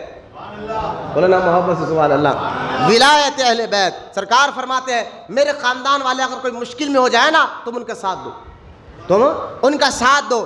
ہوگا کیا دیکھو آپ, ہوگا کیا, کیسا ثواب اللہ عطا فرمائے گا. عبداللہ بن مبارک جتنے سید اگر اس مجمع میں بیٹھے ہوئے ہیں ذرا پہچانو آپ کا مقام و مرتبہ کیا ہے, ذرا غور سننا. ان کے سیدوں کی مشکل میں ساتھ دینے والوں کو اللہ کیسا انعام دیتا ہے, کیسے اس کی مشکلوں کو دور فرماتا ہے. سرکار فرماتے ہیں ولایت اہل بیت, جو میرے خاندان کی مشکلوں میں, میرے اہل بیت جو ان کی مشکل میں کھڑے ہیں, ان کے برے وقت میں کھڑا ہو, ان کا ساتھ دے تو اللہ تعالیٰ اس پر کبھی عذاب نازل نہیں کرے گا, اللہ اس پر کبھی عذاب داخل نہیں فرمائے گا. اس لیے سرکار فرماتے ہیں اگر میرے خاندان سے کوئی سید تم سے قرضہ لے اور دنیا میں دے نہ سکا, کسی وجہ سے پریشان تھا دے نہ سکا, سرکار نے فرمایا معاف کر دو, قیامت کے دن میں اس کا بدلہ عطا کروں گا. بولو محبت. سیدوں کے بارے میں اتنا کہا گیا اگر کوئی سید قرضہ لے اور آپ کو دے نہ سکے سرکار وعدہ کر رہے ہیں میں دوں گا قیامت کے دن. بولو محبت سے سبحان اللہ. عبداللہ بن مبارک رضی اللہ تعالیٰ عنہ فرماتے میں حج کے لیے نکلا تھا, سامان بہت تھا, میں حج کر چکا تھا, زندگی میں ایک بار حج فرض ہے, دوسری بار جائیں گے تو وہ نفل ہو جائے گا. تو وہ حج کر چکے تھے لیکن بار بار عاشق جو ہے نا سرکار کا روزہ دیکھنا چاہتے ہیں. خدا نے جو ہے نا اصل میں حج کے بہانے حضور کا روزہ کرنا, روزے کی زیارت تھی, یہ عاشقوں کی بات تھی. عبداللہ بن مبارک کہتے ہیں میں بغداد آیا, شہر میں ٹھہرا, اور جب میں کچھ ضروری سامان خریدنے کے لیے شہر کے میں نکلا, مارکیٹ میں نکلا, تو میں نے دیکھا کہ ایک عورت ہے جسم پہ بوسیدہ میلے کپڑے اس کے ہیں, اور ایک مردار جانور جو کنڈی کے پاس پڑا ہوا ہے اس کا گوشت کاٹ رہی ہے اور اس کو لے جا رہی ہے. تو عبداللہ بن مبارک کہتے ہیں میں پریشان ہوا, جو کچرے کنڈی کے پاس ایک مردہ جانور پڑا ہوا ہے, یہ عورت جس کا لباس بوسیدہ ہے اس کا گوشت کاٹ کر لے کر کہاں جا رہی ہے. میں تحقیق کرنے کے لیے اس کے پیچھے گیا اور میں نے دیکھا کہ وہ عورت شہر کے باہر ایک جھوپڑی میں گئی اور دروازے میں گئی اور جھوپڑی میں اندر داخل گئی. تو میں نے اس جھوپڑی میں دروازے کے سوراخ سے دیکھا اس عورت کے 4 بیٹیاں تھے. وہ عورت بیٹیاں کہ ماں کھانے کے لیے کچھ لائی ہے, کہاں یہ لائی ہوں, لاؤ اس کو پکا لو. لہٰذا وہ پکانے لگے اور رونے لگے کہ دیکھو ہم تو اہل بیت ہے, ہم سید زادیہ ہے, ہم کسی کے سامنے جو ہے نا مانگتے بھی نہیں ہے, لیکن ہمارے حالات ایسے ہیں. شوہر کا انتقال ہو چکا تھا, وہ عورت بھی سیدہ تھی, بیٹیاں بھی سید تھی. لہٰذا عبداللہ بن مبارک جب سوراخ سے دیکھتے ہیں تو وہ مردہ جانور کا گوشت پکا رہی ہے, باہر سے چیخ کر کہتے ہیں بہن وہ کام مت کریے اور اس کو مت پکائیے. کہا تم کون ہو؟ کہا میں بھی ایک مسافر ہوں, میں تمہیں راستے میں دیکھ رہا تھا, تم نے ایسا کیا, اب میں آپ کی خدمت کے لیے تیار ہوں. تو لہٰذا وہ گھر گئے, سارا جو پیسہ جو حج کے لیے جمع کرا تھا وہ سارا پیسہ لیا, آٹا خریدا, راشن خریدا اور لا کر ان سیدوں کی خدمت میں دے دیا. کہا میرا تو ارادہ حج کرنے کا تھا لیکن میں پہلے حج کر چکا ہوں, اب دوبارہ حج سے بہتر ہے میں سیدوں کی خدمت کروں. تم سادات ہو, سید کی خدمت کرو, لہٰذا یہ سارا پیسہ بھی لیجئے میرے حج کا, یہ آٹا لیجئے, یہ کپڑا لیجئے, یہ لباس لیجئے. یہ سارا پیسہ لینے کے بعد, وہ کپڑا لباس راشن لینے کے بعد وہ سیدہ بیوہ عورت نے اور ان کی بیٹیوں نے اپنے مبارک ہاتھ اٹھا کر دعا کی, اے اللہ جس طرح اس بندے نے ایک آل رسول کی خدمت کی ہے, ان کی مدد کی ہے, اے اللہ دنیا آخرت میں ان کی خدمت کرنا اور ان کی مدد کرنا. اے میرے مولا یہاں تک اس نے اپنا حج جانے کا ارادہ چھوڑ دیا ہے, لہٰذا مولا اس کو حج کا ثواب بھی عطا فرمانا. عبداللہ بن مبارک کہتے ہیں میں ان کی دعائیں لیے واپس آیا اور اپنے دوستوں کو کہا تم جاؤ. لوگوں نے کہا بھائی تم اپنے ساتھ گئے تھے, اچانک کیا ہوا؟ کہا نہیں تم جاؤ, میں حج کے لیے نہیں آ سکتا. سارے دوست چلے گئے, سارے دوست حج کر جب واپس آئے تو میں نے کہا چلو میرے دوست حج کر واپس آ رہے ہیں, ان سے ملاقات تو کر لوں, کم سے کم ان سے مصافحہ تو کر لوں کہ جیسے ہم حاجیوں کا استقبال کرنے کے لیے ایئرپورٹ جاتے ہیں. لہٰذا عبداللہ بن مبارک ان کا استقبال کرنے کے لیے شہر کے باہر گئے اور سارے آپ کے دوست آ رہے ہیں. لہٰذا ہر دوست سے عبداللہ بن مبارک کہتے ہیں کہ مبارک ہو, اللہ تمہارے حج کو قبول فرمائے. تو وہ دوست بھی کہتا ہے آپ کو بھی مبارک ہو, اللہ آپ کی بھی حج کو قبول فرمائے. آپ کہتے ہیں شاید یہ جذبے میں بول رہا ہے, آپ نے دوسرے دوست کے ہاتھ ملا کر کہا مبارک ہو, اللہ آپ کے حج کو قبول فرمائے. وہ دوست نے بھی کہا اے عبداللہ تمہیں بھی مبارک ہو, اللہ تمہارے بھی حج کو قبول فرمائے. ایک نے کہا, 2 نے کہا, 3 نے کہا, چوتھے کو آپ نے پکڑ کر کہا یار میں تو آیا ہی نہیں ہوں حج کے لیے. تو چوتھے دوست نے کہا یہ کیا بکواس کر رہے ہو, ہم نے تو تمہیں کعبے کا طواف کرتے ہوئے دیکھا ہے, عرفات کے میدان میں دیکھا ہے, مینا کے میدان میں دیکھا ہے, صفا اور مروہ میں صحیح کرتے ہوئے دیکھا ہے. ایک 5واں دوست تو آ کر کہتا ہے اے عبداللہ بن مبارک ہم جب مدینے میں حضور کے روضے کے سامنے تھے تم نے سونوں کے سکوں سے تھیلی بھری ہوئی مجھے امانت کے طور پر رکھائی تھی, کہا یہ میری امانت ہے رکھ لو, لہٰذا یہ تمہاری امانت میں واپس کر رہا ہوں. جب انہوں نے دیکھا تو تھیلی سونوں کے سکوں سے بھری ہوئی تھی. اب حیران ہے میں تو حج کے لیے گیا نہیں, دوست کہتے ہیں میں حج کے لیے تھا, اور یہ بھی دے رہے ہیں تھیلی بھر کر سونا دے رہے ہیں. گھر آئے سو گئے تو خواب میں اللہ کے رسول علیہ الصلوۃ والسلام تشریف لائے اور لا کر فرمایا اے عبداللہ اور کتنے گواہی دے لائے کہ تو نے حج کیا ہے. بولو نا سبحان اللہ. اور کتنے گواہی تمہیں دلائے کہ تو نے حج کیا ہے. اے عبداللہ تو نے جو میرے خاندان والوں سے ساتھ سلوک کیا ہے نا, جو میرے سیدوں کے ساتھ میرے خاندان والوں کے ساتھ تو نے جو مدد کی ہے, جو ان کا ادب کیا ہے, جو ان کی تعظیم کی ہے, اس سے میں بھی راضی ہو گیا ہوں اور اللہ بھی راضی ہو گیا ہے. میں بھی راضی ہو گیا ہوں, اللہ بھی راضی ہو گیا ہے. اے عبداللہ تیرے شکل کے فرشتے کو اللہ نے پیدا کر دیا ہے, اب قیامت تک وہ فرشتہ تیرے نام کا حج کرتے رہے گا اور اللہ اس کا ثواب تجھے دیتا رہے گا. بولو محبت سے سبحان اللہ. ولایت اہل بیت اس کو کہتے ہیں۔ اگر کوئی مشکل میں آ جائے سادات، ان کی مدد میں کھڑے جانا، اللہ فرماتا، اللہ کے رسول علیہ السلام فرماتے ہیں پھر اللہ اس پر کبھی اپنا عذاب داخل نہیں کرے گا جو میرے اہل بیت سے مدد کرے گا اور ان سے محبت کرے گا۔ بولے محبت سے سبحان اللہ۔ ایسا خاندان تھا یار، بولو اللہ سبحان اللہ، ایسا خاندان کربلا میں شہید ہوا۔ اب سوچو یہ تین باتوں کو، معرفت اہل بیت، محبت اہل بیت اور جو ہے نا ولایت اہل بیت، یہ تین باتوں کو ذہن میں لائے اور کربلا کے واقعے کو ذہن میں لائے۔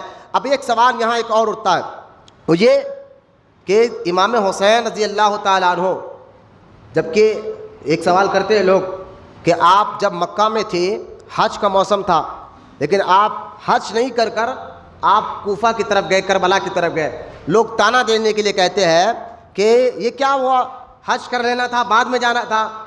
خارجی ہر ذہن میں رہتے، گندے ذہن والے ہر دور میں رہتے ہیں، عجیب عجیب باتیں کرتے ہیں۔ کہا نہیں، حج کر لینا تھا، بعد میں جانا تھا۔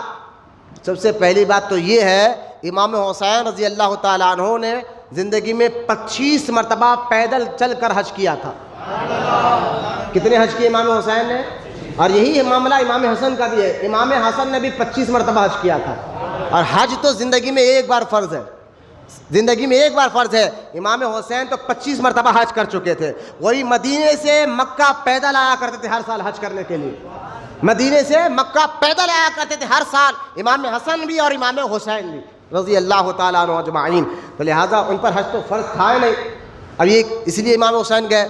بعض کہتے ہیں کہ امام حسین نے جو فیصلہ لیا اپنے بیوی بچوں کے ساتھ جو ہے نا کربلا کی طرف جانے کا، یہ غلط فیصلہ لیا۔ اگر کوئی آپ کو کہے نا یہ غلط فیصلہ تھا، آپ اس کو صرف ایک بات کو، وہ یہ کہ سنو امام حسین صحابی رسول بھی ہے، بولنا محبت سے۔ اور صحابیوں کا فیصلہ، کیونکہ یہ ہدایت کے ستارے ہیں، صحابی ہدایت کے ستارے ہیں، ان کا فیصلہ، ان کا کوئی کام غلط نہیں ہو سکتا، کیونکہ اللہ کے رسول علیہ السلام فرماتے ہیں میرے صحابہ تاروں کے مانند ہے، کسی کی بھی پیروی کرو منزل تک پہنچ جاؤ گے۔ لہذا وہ صحابی رسول بھی تھے۔ اب یہ دو باتیں، اب سوال یہ اٹھتا ہے نہیں بھائی جانا نہیں تھا، جانا کیسا تھا؟ تو اب آپ کو میں اس کا جواب قرآن حدیث سے دیتا ہوں، ذرا میری بات پر غور فرمائیں۔ ایک ہے عزیمت اور ایک ہے رخصت، یہ دو چیزیں ذہن میں رکھیں۔ یہ ٹینس ہے شریعت کے، قانون کے، یہ لا ہے، یہ قانون ہے، اس کو عزیمت بھی کہتے ہیں، رخصت بھی کہتے ہیں۔ عزیمت کیا ہے؟ شریعت کا قانون ہے، دین کا قانون ہے۔ کیا ہے؟ بولو سمجھ، دین کا قانون ہے اور اللہ اس کے رسول نے بنایا۔ اور یہ ہر قانون میں نے ابھی بتایا جتنے شریعت دین کے قانون ہیں یہ انسان کے فائدے کے لیے ہے۔ لہذا ایک ہے عزیمت، ایک ہے رخصت۔ عزیمت کیا ہے، رخصت کیا ہے؟ یوں سمجھیے کہ عزیمت اور رخصت، نماز پڑھنا عزیمت ہے۔ اگر کوئی بیمار پڑ جائے، کسی کے کوئی حادثہ ہو جائے، تو لہٰذا ایسی صورت میں وہ نماز اگر کھڑ کر نہیں پڑھ سکتا، کھڑ کر پڑھنا ضروری ہے۔ اگر کھڑانا نہیں آ رہا ہے تو بیٹھ کر پڑھنا، اس کو رخصت ہے۔ اس کو کہتے ہیں کیا؟ رخصت۔ بیٹھ کر نہیں آ رہا، لیٹ کر پڑھو، لیٹ کر نہیں آ رہا، اشاروں سے پڑھو، اس کو کہتے ہیں رخصت۔ لیکن عزیمت کیا ہے؟ کھڑ کر پڑھنا۔ لیکن کسی وجہ سے بیمار ہو گئے، ٹکر لگے، کوئی مار لگ گیا، کھڑنا نہیں ہو رہا تو بیٹھ کر پڑھو، بیٹھنا نہیں آ رہا تو لیٹ کر پڑھو، لیٹنا نہیں آ رہا تو اشارے سے پڑھو لیکن پڑھو، اس کو کہتے ہیں رخصت۔ عزیمت کیا ہے؟ کھڑ کر پڑھنا۔ عزیمت کیا ہے؟ کھڑ کر پڑھنا۔ اب یوں اور آسان کر کے سمجھائیے، اگر آپ کہیں پر گئے، کوئی ظالم لوگوں نے آپ کو پکڑ لیا اور تلوار آپ کی گردن پر رکھ کر کہا کہ شرک بول، شرک کر ورنہ ہم مار دیں گے، تو آپ شرک تو مسلمان کرتا نہیں، لیکن ایسی جگہ پھنس گیا ہے جہاں اس کو لوگ پکڑ کہہ رہے ہیں کہ بول نہ تو مار دیتے، تو ایسے موقع پر کیا کرنا ہے کہ اس بات کو زبان سے بولنا، دل میں برا جاننا ہے، دل میں برا جانا کہ میں مانتا نہیں، لیکن جان بچانا بھی اسلام میں فرض ہے۔ خود کی جان بچانا بھی اسلام میں، بولو اسلام میں کیا ہے؟ جان بچانے کے لیے اس نے کہا ٹھیک ہے، جو اوپر اوپر بولتا، دل سے نہیں مانا اس بات کو، اوپر سے بول دیا، اس کو کہتے ہیں رخصت۔ تم اگر اوپر سے بولو، دل سے نہیں مانا، اوپر سے زبان سے بول دیا، دل میں برا ہی جانا، تو آپ وہاں سے آنے کے بعد بھی آپ مسلمان ہی ہیں۔ آپ پریشان مت ہوئیے کہ میں نے تو ایسا کر دیا، بھائی جان بچانے کے لیے آپ نے کیا نا، لہذا رخصت پہ آپ نے عمل کیا، لیکن اس کو کہتے ہیں رخصت۔ کیا کہتے ہیں اس کو؟ رخصت ہے، جان بچانے کے لیے آپ نے ایسا عمل کیا، لہذا جان بچانا ہے، چلو بھائی ظالم کے آگے ہاتھ چھوڑ دو، جان بچانے کے لیے ظالم کے لیے ظالم کے آگے سر جھکا دو، حالانکہ اب حق پر ہے لیکن جان بچانے کے لیے ظالم کے آگے سر بھی جھکا دیا، ہاتھ بھی دے دیا، اس کی بات بھی مان لی، تو لہذا جان بچانے کے لیے آپ نے ایسا کیا۔ اس کو کہتے ہیں رخصت۔ اور عزیمت کیا ہے؟ اگر کوئی کہے یہ کر ورنہ مار دوں گا، وہ کہے گا مار دے، سر نہیں جھکاؤں گا۔ بولو نا سبحان اللہ۔ جو کرنا ہے کر لے، سر نہیں جھکاؤں گا، اس کو کہتے ہیں عزیمت۔ تو اللہ تعالیٰ ان دونوں قسم کے بندوں کو زمین پہ رکھا ہے۔ یہ دو قسم کے بندے زمین پہ ملیں گے۔ کچھ بندے ایسے ہیں جن کو زندگی میں لکھا وہ اطاعت کرے، وہ مسلح پہ نہیں کر سکتا، وہ امام نہیں بن سکتا، مقتدی بن رہے۔ کچھ بندوں کو اللہ نے امام بنایا، کسی کو مقتدی بنایا۔ بولو محبت سے سبحان اللہ۔ بات ہے، کسی کو اللہ نے مسلح دے کر امام بنا دیا۔ یہ درجے اللہ نے رکھے ہیں زمین پر، انسانوں کے درجے ہے تو انسانی، لیکن درجے الگ الگ ہیں، رتبے الگ الگ ہے۔ بھائی باپ بھی انسان ہے، بیٹا بھی انسان ہے، دونوں تو انسان ہے، لیکن باپ کا مقام اور ہے، بیٹے کا مقام اور ہے۔ اگر کوئی بیٹا باپ کو آنکھیں دکھائے، گالیاں دے، لوگ کہیں گے یہ کیا آپ کر رہے ہیں، لہذا تو بے غرض ہو گیا، بے حیا ہو گیا کہیں گے۔ لہذا باپ کے آگے سر جھکانا، عزت کرنا، تعظیم کرنا، ارے ہے تو دونوں انسان، تو آپ کہیں گے ہے تو بیٹا بھی انسان، باپ بھی انسان، لیکن باپ کا مقام اور ہے اور بیٹے کا مقام اور ہے۔ یہ ذاتی بات ہے، یہ رتبے اللہ پاک نے رکھے ہیں۔ تو مقتدی کا مقام اور ہوتا ہے، امام کا مقام اور ہوتا ہے۔ بعض لوگ ہے نا امام بننے کے لیے وہ عصر کی نماز، ظہر کی نماز میں اگر کبھی امام صاحب نہیں آ جائے تو کوئی داڑھی کٹا ہے، پینٹ شرٹ پہ، حضرت ہم پڑھاتے نماز، ان کو مغرب میں بولو، فجر میں بولو، نہیں پڑھاتے، ظہر عصر کے لیے آگے بڑھ جاتے ہیں۔ ایسا نہیں کرنا چاہیے۔ یہ مصلی اتنی بڑی ذمہ داری کا کام ہوتا ہے۔ نماز دیکھا دیکھی نہیں آتی، نماز کو سیکھنا پڑتا ہے، اس کے شرائط سیکھنا پڑتا ہے، اس کے قانون سیکھنا پڑتا ہے، تب جا کر کوئی امام بنتا ہے۔ تو لہٰذا امام کا رتبہ اور ہوتا ہے، مقتدیوں کا رتبہ اور ہوتا ہے۔ لہٰذا یہ صلاحیت، یہ خوبیاں اللہ نے بندوں کے اندر رکھی ہے۔ کسی کو امام بنا دیا، کسی کو مقتدی بنا دیا۔ لہٰذا امام حسین کا مقام پہلے سے امامت کا مقام تھا۔ آپ غوث اعظم کے امام، آپ غریب نواز کے امام، امام کا رتبہ، درجہ، شجاعت، طاقت، رفعت، عظمت، یہ ساری خوبیاں اللہ تعالیٰ نے امام حسین کو پہلے ہی عطا فرما دی تھی۔ تو امام حسین جیسا شخص اگر یزید کو دیکھا کہ طاقت یزید کے پاس ہے، پاور یزید کے پاس ہے، ہتھیار یزید کے پاس ہے، فوج یزید کے پاس ہے، میرے پاس کچھ بھی نہیں ہے، لہٰذا میں اپنی جان بچانے کے لیے زبانی طور پر بولا یزید ٹھیک ہے میں تیری بات مانوں گا، بعد میں نہیں مانوں گا، یہ عام آدمی تو کرے، حسین نے نہیں کیا۔ بولنا سبحان اللہ۔ عام آدمی تو کر لیے، یزید سے ڈر کے ہاتھ میں ہاتھ دے دیے، حسین نے کہا سر تو دے سکتا ہوں، ہاتھ نہیں دوں گا۔ اب سمجھے بات کو امام حسین نے کیوں سر؟ کیونکہ بھائی یہ رتبہ بھی اللہ نے رکھا ہے۔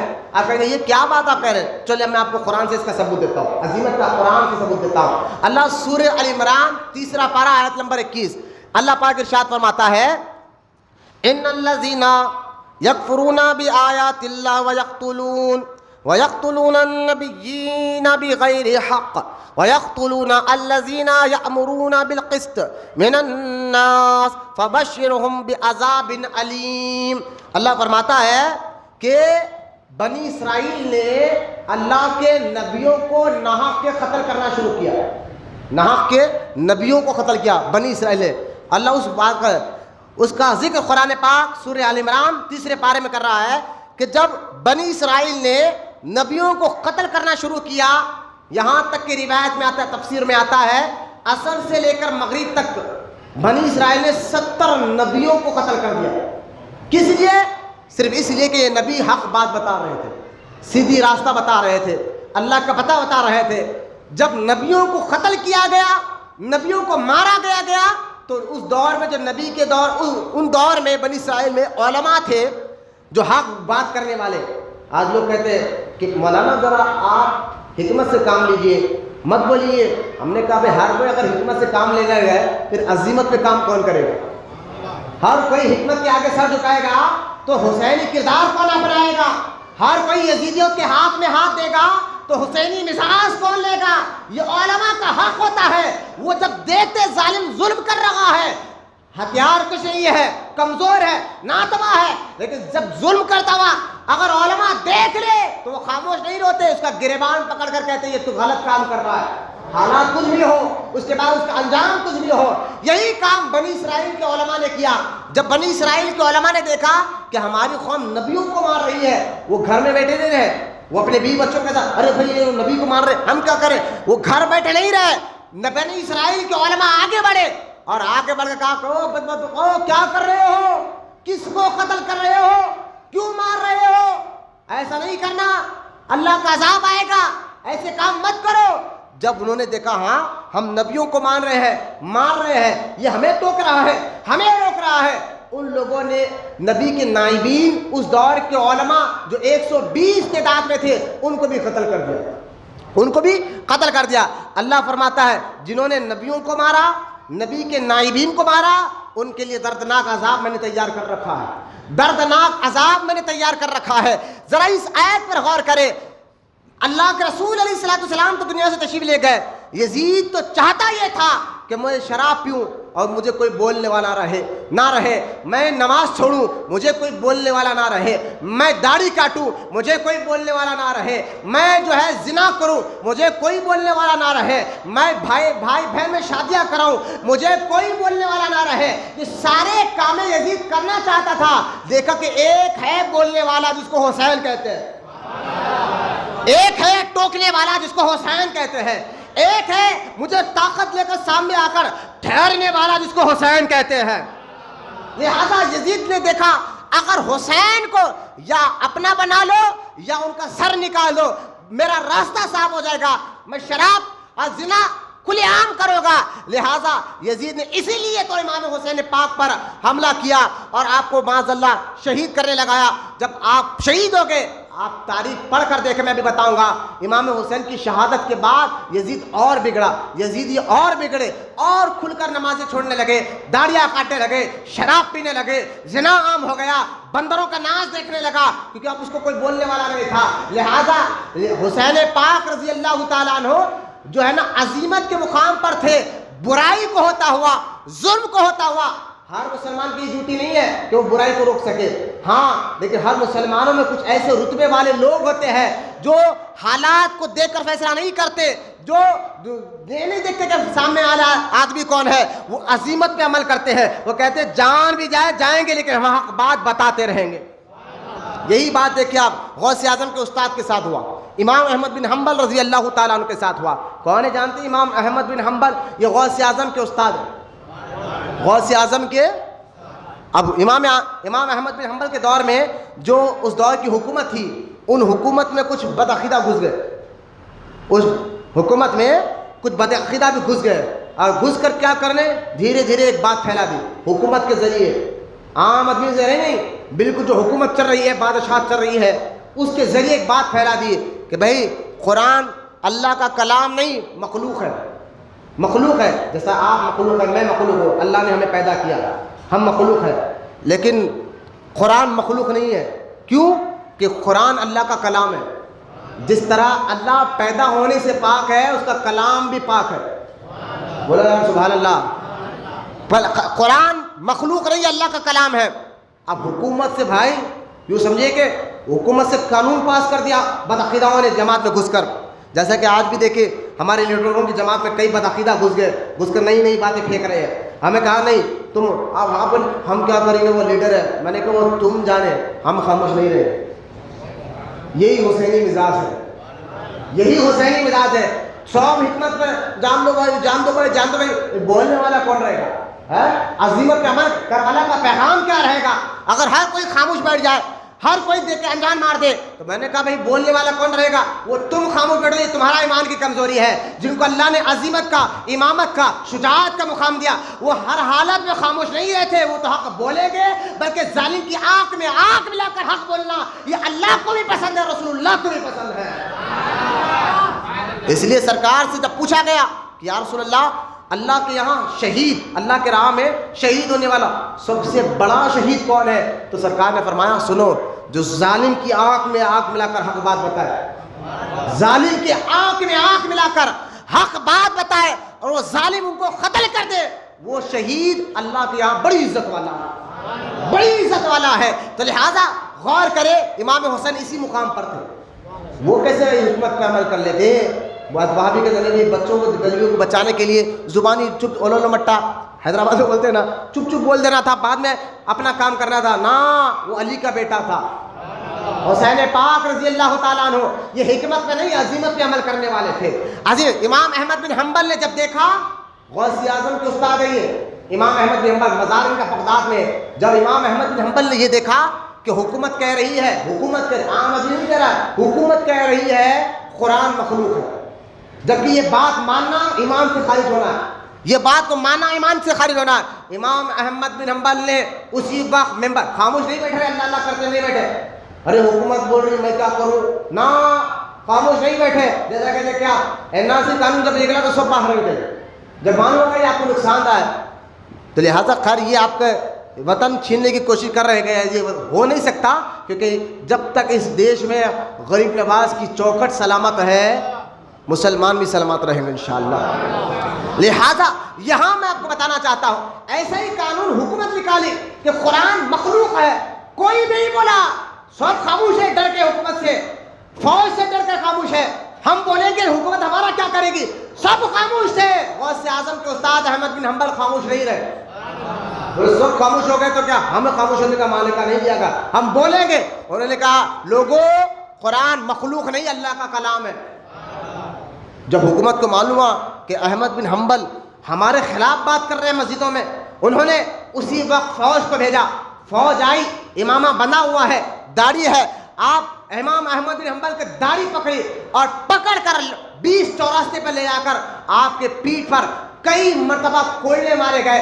ایک نہیں 100 کوئلے آپ کے پیٹھ مبارک پر مارے گئے امام احمد بن حنبل. اور ہر کوئلے پر آپ کہتے تھے میں یہ کہہ رہا ہوں کہ قرآن مخلوق نہیں اللہ کا کلام ہے، قرآن مخلوق نہیں اللہ کا کلام ہے، قرآن مخلوق نہیں اللہ کا کلام ہے. مار کھایا، جس کی وجہ سے امام احمد بن حنبل کی کمر آخری زندگی میں جھک گئی تھی یہ مار کھانے کی وجہ سے، لیکن حق بات کو نہیں چھوڑا، لوگوں کو حق بتایا. آخرکار لوگوں نے آپ کی شجاعت، آپ کی ہمت، آپ کی طاقت کو دیکھ کر دین کو سمجھا، اور عام لوگ بھی بولنے کے قابل رہے نہیں قرآن مخلوق نہیں اللہ کا کلام ہے. لہذا ہر دور میں جب ظالم ظلم کرتا ہے تو حق بولنے والے ہر دور میں رہے ہیں. جان دے دیے لیکن حق بولا، جان دے دیے حق بولا. امام حسین کو اب اس بات سمجھو، کربلا میں گئے کیوں؟ اگر امام حسین بھی خاموش ہو جاتے تو یزید تو اور پھیل جاتا، یزید کی طاقت تو اور بڑھ جاتی. لہذا حسین پاک نے بتا دیا ظالم ظلم کر رہا ہو، اس کی طاقت، اس کی شجاعت پر مت ڈرو، عزیمت پہ عمل کرو، اور ہم عزیمت پہ عمل کر کر بتائیں گے. جان دے دی لیکن حق بولنا نہیں چھوڑا. اور آج اسلام بالکل تر و تازہ وسیع حالت میں رکھا ہوا ہے. اگر حسین پاک ہاتھ میں ہاتھ دے دیتے، لوگ کہتے شرابی کو امام بنا لو. بھائی کیا امام حسین نے نہیں بنایا تھا؟ کہاں دیتے لوگ؟ اگر اللہ نہ کرے حسین یزید کے ہاتھ پہ ہاتھ دیتے تو آج ہمارے مسلمانوں پر شرابی ٹھہرتا، لیکن آپ میں سے کوئی بول نہیں سکتا تھا. اگر آج شرابی ٹھہرے تو آپ بھی برداشت نہیں کریں گے، اس کو باہر نکالیں گے. تو لہٰذا یہ ضرورت آپ کے اندر آئی کہاں سے؟ حسین کی مزاج سے آئی ہے. حسین نے بتایا شرابی، بے نمازی، زانی وہ تمہارے لائق نہیں ہے، تم اس کی عزت کرو، تم اس کا ادب کرو، تم اس کی تعظیم کرو، یہ تمہارے لائق نہیں ہے. حسین پاک رضی اللہ تعالیٰ نے جان دے دی اور عظیمت کا مقام مرتبہ بتایا. بولے محبت سبحان اللہ. اس لیے حدیث مبارکہ ہے، اللہ کے رسول علیہ السلام فرماتے ہیں کہ جس نے حق بولنے والوں کو قتل کیا، مارا، حق بات کہہ رہا تھا لیکن کسی ظالم نے اس کو مار دیا، قتل کر دیا، سرکار فرماتے ہیں قیامت کے دن اس کو سب سے زیادہ اللہ عذاب دیتا ہے جس نے حق بولنے والے کو قتل کیا. اس حدیث کو ذہن میں رکھے. حسین پاک تو حق بات بتا رہے تھے، یزید نے قتل کیا اور اس کو دردناک عذاب مل کر رہے گا اور ضرور ملے گا. یہ ساری باتیں اگر کوئی آپ کو کہے نا کہ آج لوگ پیدا ہو گئے ایسے کہ جو دیکھیے ایک کتاب رشید ابن رشید کتاب کا نام ہے، لکھنے والا ابو یزید بٹ اس کا نام ہے. اس نے ایک کتاب لکھی اور اس کتاب میں اس نے یزید کو امیر المومنین رحمۃ اللہ تعالیٰ علیہ معاذ اللہ ایسا لکھا. یہ کتاب لکھنے والا ابو یزید بٹ اس کا نام تھا، رشید ابن رشید. یہ اگر آپ گول پر سرچ کریں گے پڑھنے کے لیے نہیں، آپ کو ثبوت کے لیے بولا، یہ کتاب آپ کو گول پر مل جائے گی. اس پہ یزید کو رحمۃ اللہ تعالیٰ علیہ لکھا گیا، امیر المومنین لکھا گیا. معاذ اللہ یزید جیسے بدبخت کی اس طرح الفاظ لکھے گئے. میں آپ کو کیا کہوں کہ اس کتاب جب لکھی گئی نا تو ابو العلا مودودی جو جماعت اسلامی کا بانی ہے اس نے کہا یہ کتاب صحیح ہے. معاذ اللہ دیوبندی کے بڑے بڑے مولویوں نے کہا یہ کتاب صحیح ہے. اس لیے دیوبندی مودودی جماعت اسلامی والے تبلیغی والے جو یزید کو رحمۃ اللہ تعالی علیہ معاذ اللہ کہہ رہے ہیں, جو حسین پاک کے سے دشمنی کر رہے ہیں, میں آپ کو اس لیے کہتا ہوں اپنے مسلح پر دیوبندی کو کھڑنے مت دو, اپنے مسجد کے مسلح پر جماعت اسلامی والوں کو کھڑنے مت دو. آپ سمجھ رہے ہوں گے یہ تو مولویوں کا جھگڑا ہے, یہ مولویوں کا جھگڑا نہیں, یہ عقیدے کی بات ہے, یہ محبت کی بات ہے, یہ دشمنان اہل بیت ہے. جو نبی کا گستاخ ہو, نبی کے گھر والوں کا گستاخ ہو, وہ ہماری مسجد کا امام نہیں بن سکتا. یہ مزاج آپ کو لینا ہوگا. کربلا سے امام حسین نے یہی مزاج آپ کو دی ہے کہ کربلا میں امام حسین نے الگ نماز پڑھ کر بتایا کہ یزیدیوں کے پیچھے نماز, بولو نا, یزیدیوں کے پیچھے نماز. اگر نماز تو نماز کس کی بھی بات جو کس کے بھی پیچھے نماز ہو جاتی. میں نے یہ کربلا والے نے سبق نہیں دیا, اور کس کے بھی پیچھے کھڑو نماز پڑھ جاتی ہو جاتی. تو مجھے بتائیے امام حسین کربلا میں الگ کیوں نماز پڑھے؟ یزیدی 22,000 تھے, امام حسین اور ان کے ساتھی ملا کر 100 یا 150 لوگ تھے. 22,000 کتنا بڑا مجمع ہے 22,000 کا. 22,000 لوگ ایک جگہ نماز پڑھ رہے ہیں, 150 لوگ ایک جگہ نماز پڑھ رہے ہیں. فرق بتایا گیا. اور ان نمازوں میں کہ دیکھو یہاں بھی نماز پڑھ رہے ہیں, یہاں بھی نماز پڑھ رہے ہیں. آپ کہیں گے مولا یہ دونوں جگہ نماز ہو رہی ہے, کربلا کے میدان میں یزیدی کیمپ میں بھی نماز ہو رہی ہے, حسینی کیمپ میں بھی نماز ہو رہی ہے. مولا نماز تو دونوں بھی پڑھ رہے ہیں, اب ہمیں پریشانی ہو گئی ہے کہ ان دونوں میں سچا کون ہے. تو اللہ قرآن میں فرماتا ہے ان اللہ مع الصابرین, ان دونوں میں صبر کس کے پاس ہے دیکھ لو. اور یقین جانو اس آیت کو پڑھو کہ بے شک اللہ صبر کرنے والوں کے ساتھ ہے. جو یہ آیت کو پڑھو, امام حسین کو دیکھو, بھانجے شہید ہوئے حسین صبر کر رہے ہیں, بھتیجے شہید ہوئے حسین صبر کر رہے ہیں, بیٹے شہید ہوئے حسین صبر کر رہے ہیں, بھانجے بھتیجے مرید شہید ہو رہے ہیں, حسین صبر کر رہے ہیں. اور حسین نے صبر کر کر بتایا اللہ ہمارے ساتھ ہے. لہذا یہ جو نمازیں نہیں پڑھنے کا جو طریقہ یہ بھی کربلا سے ملا. بولو نا سبحان اللہ. اگر کسی کو سستی آ رہی, کاہلی آ رہی, وہ بے چین ہو رہا, وہ جا سکتا مسجد سے. یہ دیوانوں کا مجمع ہے. اگر کوئی مجلس سے اٹھے گا تو میں کہوں گا بھائی جائیے, باہر جا کر بیٹھیے. آپ کو ہوٹلوں میں سکون ملتا ہوگا, روڈیوں کے پاس سکون ملتا ہوگا, فونوں میں رات بھر بیٹھے رہو سکون ملتا ہوگا. اللہ کے گھر میں بیٹھے ہو, ذکر حسین سن رہے ہیں, سکون ملنا چاہیے. بولے محبت سے سبحان اللہ. تو اپنے چہروں سے اداسی نہ دکھائے, ورنہ چہرے ڈال لے کے نہ بیٹھے, محبت سے بولے سبحان اللہ. دیکھیں ذکر حسین ہو رہا ہے جو نہ میں اپنی تعریف کر رہا ہوں نہ آپ کی, یہ اہل بیت کی تعریف آپ کو بتا رہا ہوں, اہل بیت کی مزاج آپ کو بتا رہا ہوں, کربلا میں امام حسین گئے کہ وہ طریقہ آپ کو بتا رہا ہوں. یہ ساری باتیں آپ کو سمجھنا لازم ہے, ضروری ہے. تو لہٰذا امام حسین گئے کیوں؟ کیونکہ عظیمت کے مقام پر تھے. ظلم ہو اور حسین خاموش رہے, علی کا بیٹا خاموش رہے, یہ کیسے ہو سکتا تھا؟ دین مٹتے رہے, حسین خاموش رہے, یہ کیسے ہو سکتا تھا؟ دین کا مذاق اڑتا رہے, حسین جیسا خاموش رہے, یہ کیسے ہو سکتا تھا؟ حسین کے غلاموں کے غلام مجدد الفسانی بھی تھے, جن کو شیخ احمد سرندی کہتے ہیں.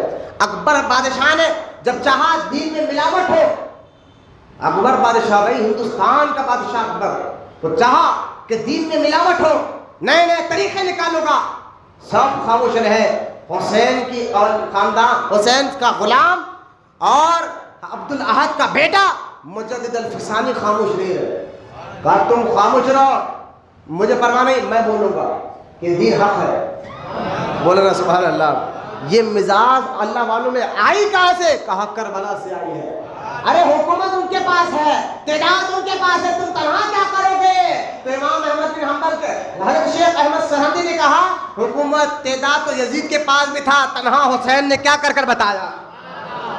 وہاں تو یزید کے پاس, تو بادشاہ اکبر بادشاہ کے پاس کچھ بھی ہو, لیکن شیخ احمد سرہندی خاموش نہیں رہے, بولے دہلی میں گلی گلی پر بولے, چوراستوں پر کھڑ کر بولے.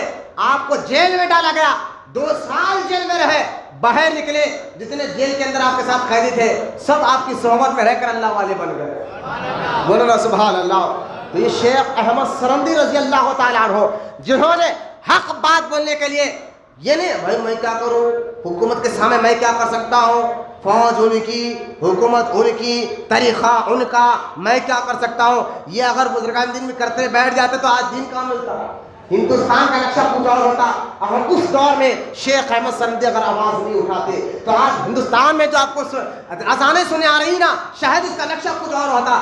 آج ہندوستان والوں تم خوش نصیب ہو کہ اسی ہندوستان کے دھرتی پر اکبر کی آنکھ میں آنکھ ملا کر بولنے والا شیخ احمد سرندی تھا، جو آج اس کے ذریعے سے اللہ نے دین کو بچا کر رکھا ہے۔ تو یہ شیخ احمد سرندی تنہا کیوں بولے؟ ان کے سامنے کیا تھا؟ بولے حسین کا کردار تھا، حسین پاک کی مزاج تھی، اس لیے امام شیخ احمد سرندی رضی اللہ تعالیٰ عنہ نے بھی بولا اور دین کو بچایا۔ لہٰذا حق بات بولنے کے لیے کچھ لوگ ہوتے ہیں، حالات کچھ بھی ہو، کچھ لوگ، اور اللہ قرآن فرماتا ہے اگر تم ان کو بھی قتل کرو گے۔ بنی اسرائیل نے کیا کیا؟ نبیوں کو قتل کیا، حق بول رہے تھے۔ جب نبیوں کو قتل کیا تو نبی کے ساتھ والے خاموش نہیں رہے، وہ بھی حق بولے، ان کو بھی قتل کر دیا گیا۔ اللہ فرماتا ہے جب نبیوں کو اور نبی کے ساتھ دینے والے حق بولنے والے علماء کو قتل کرو گے، اللہ فرماتا ہے میں ان کو دردناک عذاب دوں گا، میں ان کو دردناک عذاب دوں گا۔ لہٰذا یہ ساری باتیں سمجھنے کے بعد امام حسین عظیمت کے مقام پر تھے، عظیمت کیا ہے سمجھنے کے بعد، اور کربلا سے کیا میسج مل رہا ہے اس کو مختصر سے سمجھنے کے بعد آپ ساری باتیں یہ سمجھ گئے ہوں گے کہ امام حسین کا جانا دین کو بچانے کے لیے تھا۔ مولانا سبحان اللہ، اگر نہ جاتے کربلا کی طرف، نہ جاتے تو یزید تو رنگلیوں میں تھا ہی، اور ساتھ اگر امام حسین کو معاذ اللہ ثم معاذ اللہ اپنا ڈر ہوتا، اپنی اولاد کا، اپنی بیوی بچوں کا ڈر ہوتا، اور زبانی طور پر کہتے ٹھیک ہے میں بھی حکومت کو مان لیتا ہوں جان بچانے کے لیے، اور نہ جاتے تو شاید آج جو دین ہے نا، یہ دین ہمارے کو ایسی شکل میں نہیں ملتا۔ یہ جو دین جو ملا ہے اس کے اندر خون حسین آپ کو رنگا ہوا ملے گا، اہل بیت کا خون اور ان کی محنت اور جستجو آپ کو رنگی ہوئی ملے گی، تب آپ کو یہ عظیمت کا معاملہ سمجھ میں آئے گا۔ اس ساری باتیں سمجھنے کے بعد آپ دیکھیں کربلا کے بارے میں نے گزشتہ جمعہ جو 10 محرم بھی تھا، تھکے تو نہیں نا؟ پیچھے والے بھائی تھکے کیا؟ ہاتھ اٹھا کر بولے ایک مرتبہ امام حسین کی شان میں سبحان اللہ۔ یہ ساری باتیں تاکہ آپ کو جذبہ جائے، ایک بار سبحان اللہ اللہ کی ذکر ہے، سبحان اللہ اللہ کا ذکر ہے، ایک بار بولو، حدیث میں آیا جو ایک مرتبہ سبحان اللہ کہتا ہے اللہ اس کے نام کا جنت میں ایک درخت لگا دیتا ہے۔ اب جتنے مرتبہ آپ بولتے رہے انشاءاللہ اتنا درخت آپ کو ملتے رہے گا۔ یہ ساری باتیں آپ نے سمجھ گئے کہ امام حسین کیوں گئے، ان کو قتل کرنے والے کون تھے، جانا کتنا ضروری تھا، دین کو بچانا ہے، آپ کے ذریعے سے اللہ نے دین کو جان دی، دین کو زندہ رکھا۔ یہ ساری باتیں سمجھنے کے بعد اب یزیدیت کا حال بھی دیکھے، لوگ آج پریشان ہیں، جب اتنے بڑے گھرانے کے یہ لوگ تھے ان کو شہید کر دیا گیا، اس کے بعد ان کا حال کیا ہوا وہ کوئی نہیں بتاتا۔ اور میں آپ بتاتا ہوں، جب 10 محرم کے دن سارے امام حسین کو شہید کرنے کے بعد یہ سارا واقعہ ہوئے تک رات ہو گئے، عصر کا وقت ہو گیا، اور جب عصر میں امام حسین بھی شہید ہو گئے تو یزید آپ کو قتل کرنے کے بعد شمر یا خولی آپ کو جب آپ سجدے میں تھے گردن سے آپ کے سر مبارک کو کاٹا اور سر کو نکال لیا، گردن سے یہاں سے کاٹا، سر مبارک کو نکال لیا، تب بھی یہ خاموش نہیں رہے، بھائی بھتیجے بھانجے سب شہید ہو گئے، سب کے سروں کو نکالا، ہر ایک کے سر کو نکالا، صرف امام حسین بھی نہیں، جتنے امام حسین کے ساتھ تھے سب کے سروں کو نکالا، خود امام حسین کا سر لیا، تب بھی یہ خاموش نہیں رہے۔ اس کے بعد ان کا کلیجہ دیکھے یزیدیوں کا، پھر آپ کے جسم سے کپڑے اتارے گئے، آپ کے جسم سے کپڑے اتارے گئے، اور آپ کے برہان جسم پاک پر گھوڑے دوڑائے گئے، گھوڑے دوڑائے گئے، اور آپ کے جسم پر جب گھوڑے دوڑے تو آپ کے جسم میں پاک کے کئی ہڈیاں ٹوٹ گئے، یہاں تک کہ پھر بھی ان کا کلیجہ ٹھنڈا نہیں ہوا۔ جس ڈیرے کے اندر امام حسین کی بیویاں، آپ کی بہن، آپ کی بیٹی، آپ کے بیٹے بیمار جو 18 سال کے زین العابدین تھے جو ایک ڈیرے کے اندر تھے، وہ ڈیرے کو انہوں نے گیا اور ان کے پاس جو ایسی عورتیں، بی بی فاطمہ کی بیٹی سیدہ زینب، امام حسین کی بہن، امام حسین کی بیٹی، امام حسین کے بیویاں، یہ ایسی عورتیں ہیں، یہ ایسا گھرانہ ہے، حدیث پاک میں آتا ہے جب حضور صلی اللہ تعالی وسلم گھر میں ہوتے، آپ کی بیٹی آپ کی بیوی، اگر آپ کے گھر والوں میں کوئی عورت حضور کے ساتھ رہتی نا تو جبریل بھی اجازت دے کر اندر آتے تھے.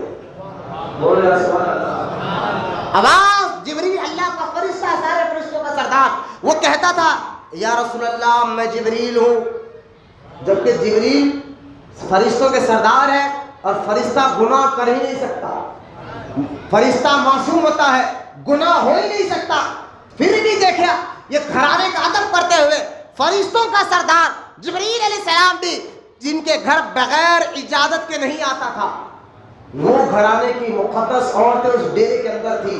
اور یزید اپنے آپ کو کلمہ پڑھنے والے، اپنے آپ کو مسلمان کہنے والے دکھنے والے، انہوں نے اس ڈیرے سے اندر گھس کر ان مقدس عورتوں کے سروں سے چادر کو نکالا، اللہ اللہ، ان کی چادروں کو کھینچا، ان کے زیورات کو نکالا اور ان کے ڈیروں کو جلا دیا. ساری رات بغیر ڈیرے کھلے آسمان کے نیچے امام حسین کی مقدس بیویاں، بہن اور بیٹیاں اور آپ کے بیمار بیٹا ساری رات پڑا رہا. رات ختم ہوئی، جب صبح ہوئی 11 محرم کی تو یزیدیوں نے اپنے جو مرنے والوں کو ان کو دفنایا نماز جنازہ پڑھ کر. امام حسین ان کے ساتھیوں کی لاشوں کو ایسے ہی چھوڑا اور اونٹ کی لنگی پیٹھ پر امام حسین کے مقدس بیویوں کو، آپ کی بہن کو، بیٹی کو بٹھایا.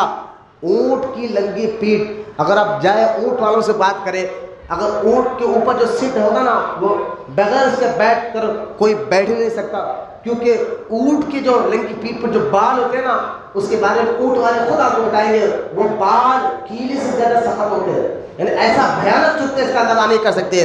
اونٹ کی لنگی پیٹھوں پر لہذا حضرت سیدہ زینب کو بٹھایا گیا، بی بی سکینہ کو بٹھایا گیا، آپ کے مقدس بیویوں کو بٹھایا گیا، 18 سال کے بیمار بیٹے زین العابدین کو بٹھایا گیا. ارے بھائی مار دیے، قتل کر دیے، خیمے لوٹے، اب تو کم کرو. نہیں، یزیدیوں کا دیکھے آپ اس پر بٹھا کر اب وہاں کربلا سے کم 100 یا 200 کلومیٹر پر کوفہ تھا جہاں ابن زیاد بیٹھا ہوا تھا، یزید کا یہ چیلا. اس نے کہا ہمارے پاس لاؤ ان لوگوں کو، لہٰذا آپ کو کوفہ سے لے کر سارے گھر والوں کو ابن زیاد کے پاس لے جایا گیا. ابن زیاد کے پاس جب لے جایا گیا، ابن زیاد کے پاس سامنے بیٹھے، ابن زیاد نے دیکھا تو اس کی نظر سیدہ زینب پر گئی. امام حسین رضی اللہ تعالیٰ کی سگی بہن، علی کی بیٹی، بی بی فاطمہ کی بیٹی سیدہ زینب پر ابن زیاد کی نظر گئی. تو ابن زیاد نے کہا یہ کون عورت ہے؟ تو لوگوں نے کہا حضور یہ حسین کی بہن ہے، حسین کی بہن ہے. جب اتنا کہنا تھا تو معاذ اللہ ابن زیاد کیا کہنے لگا کہ کہنے لگا سنو، تمہارے ظالم جابر سے تمہارا خاندان کے نافرمانوں اور سرکشوں کو قتل سے اللہ تعالیٰ نے میرے دل کو سکون بخشا. معاذ اللہ کہہ رہا ابن زیاد کہ تمہارا خاندان ظالم، تم ظالم، اب تمہارے خاندان کو قتل ہوا نا، اللہ نے میرے دل کو بڑا سکون ملا. معاذ اللہ یہ کہہ رہا تھا. اس کے جواب پر علی کی بیٹی حسین کی بہن، وہ بھی تو سیدہ ہے نا، سیدہ زینب، اب ان کا جذبہ دیکھے. جب انہیں نے حضور کے خاندان، جس خاندان کے بارے میں قرآن تعریف بیان کر رہا ہے، ابن زیاد اس خاندان کو ظالم کہہ رہا ہے معاذ اللہ، اور طرح طرح کے گھٹیا الفاظ بول رہا ہے، جب دیکھا تو سیدہ زینب کھڑی ہوئی اور کہنے لگے واللہ، اللہ کی قسم، سیدہ زینب کہہ رہی ہے ابن زیاد کی آنکھ میں آنکھ ملا کر، ظالم کی آنکھ میں آنکھ ملا کر، امام حسین کی بہن کہہ رہی ہے واللہ، اللہ کی قسم، تم نے میرے ادھڑ عمر بھائی کو قتل کر ڈالا، میرے خاندان والوں کو تباہ اور برباد کر ڈالا، میری شاخ کو کاٹ ڈالی، میرا جڑ اکھاڑ پھینکی. اگر اس سے تمہیں سکون ملتا ہو، یقیناً تمہیں سکون مل گیا، پھر تمہیں سکون ملتا ہے، یقیناً تم سکون مل گیا. تو عبداللہ ابن زیاد کہنے لگا یہ بڑی بہادر عورت ہے، با خدا تمہارا باپ شاعر اور بہادر تھا. تو سیدہ زینب نے فرمایا عورت کا بہادری سے تعلق کیا، یقیناً مجھے بہادری سے کوئی سروکار نہیں، لیکن جو میں کہہ رہی ہوں نا تیری آنکھ میں آنکھ ملا کر، یہ میرے دل کی کیفیت ہے جو تجھے بتا رہی ہوں. یہ سیدہ زینب بحث کرے ابن زیاد سے. تو اس کے بعد ابن زیاد کی نظر امام زین العابدین پر پڑی. کہا یہ کون ہے؟ کہا یہ حسین کا بیٹا علی بن، اور علی اوسط ہے. تو کہا اس کو کیوں زندہ چھوڑ دیا گیا، قتل کر دو اس کو. اتنا کہنا تھا، سیدہ زینب دوڑتے ہوئے آئی اور اپنے بھائی کے بیٹے زین العابدین کو سینے سے لگایا، فرمایا بدبخت تو نے بھائی کو تو قتل کر دیا اور ہمارے خاندان والوں کو تو قتل کر دیا، اب یہ بیمار میرے بھائی کا بیٹا تھا، بیمار ہے، اس کو کیوں قتل کرنا چاہتا ہے، اس کو کیوں مارنا چاہتا ہے؟ زین العابدین 18 سال کے ہے، بیمار ہے۔ انہوں نے کہا پھوپھی ذرا خاموش رہے۔ کہا ٹھیک ہے ابن زیاد، اگر تو مجھے مارنا چاہتا ہے نا، لیکن ایک بات کا وعدہ لے کر مار دے، میرے مارنے کے بعد میرے پھوپھی اور میرے خالہ، میری ماں، ان کا تو کس کی طرف نگرانی کرے گا؟ ان کے لیے تو کون چھوڑے گا جو ان کو مدینے تک پہنچائے؟ تو سیدہ زینب کہتی ہے نہیں نہیں، ان کو اگر قتل کرنا ہے نا، پہلے مجھے بھی قتل کرنا ہوگا۔ ابن زیاد نے جب ایک نظر سیدہ زینب کے جذبے کو دیکھا اور بیمار علی حضرت زین العابدین کو دیکھا تو ابن زیاد خاموش بیٹھ گیا۔ اس بدبخت کے ظالم کے دل میں کہاں سے یہ رحم آ گیا؟ اس نے کہا ٹھیک ہے چھوڑو، اور ابن زیاد نے چھوڑ کر کہا کہ جاؤ پورے کوفہ میں اعلان کر دو اور ان کو پھراؤ پورے کوفہ میں، اور پھرا کر کہو جو یزید سے لڑے گا اس کا یہی حال ہوگا جو معاذ اللہ امام حسین اور ان کے گھر والوں کا ہوا۔ لہٰذا یزید ابن زیاد کے کہنے پر کوفہ کے شہر میں سیدہ زینب کو، آپ کے بھائی کے بیٹے یعنی زین العابدین کو، مقدس بیویوں کو اسی لنگی پیٹھ کے اونٹوں پر بٹھا کر ایک ندا کرنے والا ندا کرتا رہا، لوگوں جو یزید کے خلاف آواز اٹھائے گا اس کا حال ایسا ہو جائے گا۔ اب لوگوں نے دیکھا تو کوفہ والے تو بلائے تھے امام حسین کو، ان کی عورتیں آ کر رونے لگی کہ اے زینب یہ کیا ہو گیا آپ کے ساتھ؟ آپ کے بھائی کو قتل کر دیا گیا، آپ کے بچوں کو قتل کر دیا گیا، ہم آپ کے ساتھ ہیں، رو رہے ہیں۔ سیدہ زینب جلال میں آ کر کہنے لگی امام حسین کی بہن، بدبختوں تم ہی تو میرے بھائی کو بلائے تھے ہم آپ کا ساتھ دیں گے، اور ساتھ چھوڑا، اور آج ہمارا بھائی قتل ہو گیا اور ان کو شہادت کا مقام ملا، اور آج ابن زیاد ہمیں تمہارے ملک میں پھرا رہا ہے، تمہارے شہر میں پھرا رہا ہے، تم ہمدردی دکھا رہے ہو، تم ہمیں آ کر تسلی دے رہے ہو۔ تو امام سیدہ زینب نے کہا میں بدوا دے رہی ہوں تمہیں، قیامت تک تم ایسے ہی روتے رہو گے، اپنا سینہ پیٹتے رہو گے۔ یہ سیدہ زینب نے بدوا دی تھی کس کو؟ یزیدیوں کو اور کوفہ والوں کو۔ تو سینہ پٹکنا اور سینے پہ ہتھیلیاں مان لینا، کچھ بچے آج کل ایسے لوگوں کے اسٹیٹس بھی رکھ رہے ہیں کربلا کے میدان میں، کہتے ہیں تعجب کرو یہ سیدہ زینب امام حسین کے بہن کے بدوا تھی، انہوں نے کہا تھا کہ قیامت تک تم یہ کام کرتے رہو گے جو آج آپ دیکھ رہے ہیں۔ اشارے میں عقل مند کو اشارہ کافی ہے، مجھے آپ کو بتانا تھا بتا دیا۔ پھر ابن زیاد نے کیا کہا؟ پھرا لیا، پھرانے کے بعد کیا کہا؟ پھر لا گیا تو ابن زیاد کے سامنے امام حسین کا کٹا ہوا سر سامنے رکھا تھا۔ ابن زیاد نے ہاتھ میں چھڑی لی معاذ اللہ، لے کر امام حسین کے ہونٹ پر مارنے لگا۔ حسین یہ زبان سے تم نے کہا تھا، یہ کہا تھا، یہ کہا تھا۔ اس مجمع میں جب وہ چھڑی مارا تھا امام حسین کے سر کے ہونٹوں کو چھڑی مار رہا تھا، اس مجمع میں ایک ضعیف بوڑھے بزرگ صحابی تھے جن کا نام زید بن ارقم رضی اللہ تعالیٰ عنہ تھا۔ وہ کھڑے ہوئے اور کھڑے ہو کر کہا اے ابن زیاد بدبخت، لکڑی ہٹا دے، جن کے ہونٹوں پر تو لکڑی مار رہا ہے، خدا کی قسم میں نے دیکھا ہے ان ہونٹوں کو مصطفیٰ چوما کرتے تھے۔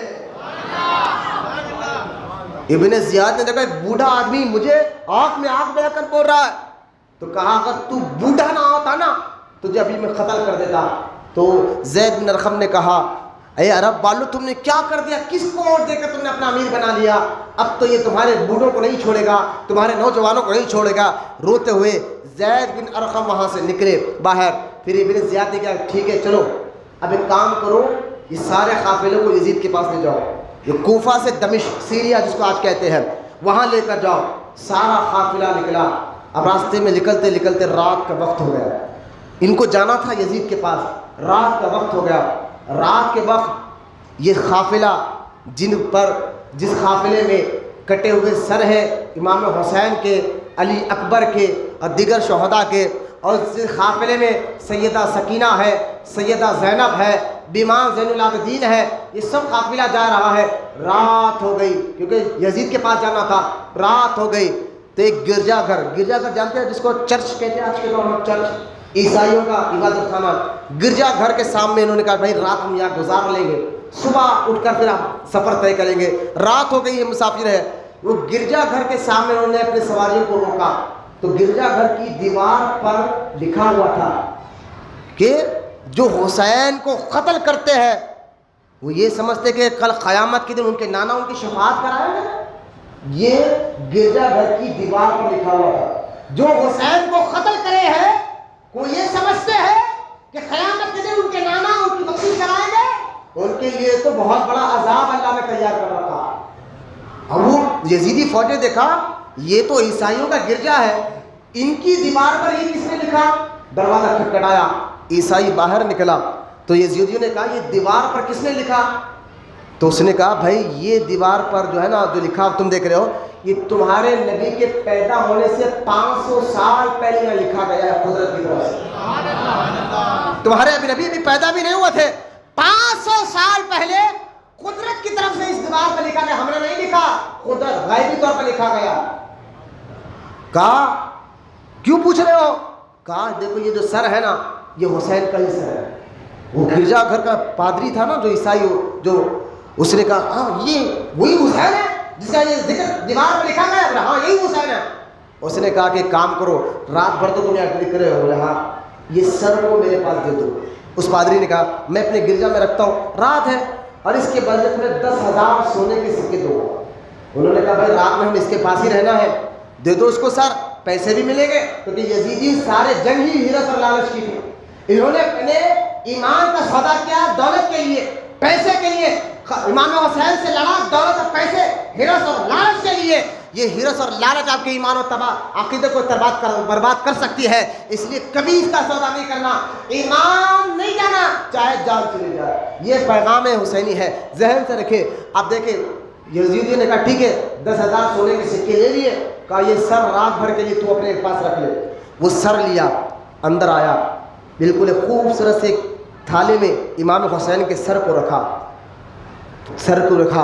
پیشانی کو کپڑے سے صاف کیا, گالوں کو صاف کیا, آنکھوں کو صاف کیا, ہونٹوں کو خون سے صاف کیا, بالوں کو سجایا اور تکتے رہا چہرے کو. حسین پاک کا سر ہے. اور قرآن میں کیا پتا شہید کو مردہ, وہ شہید مردہ نہیں ہو سکتے.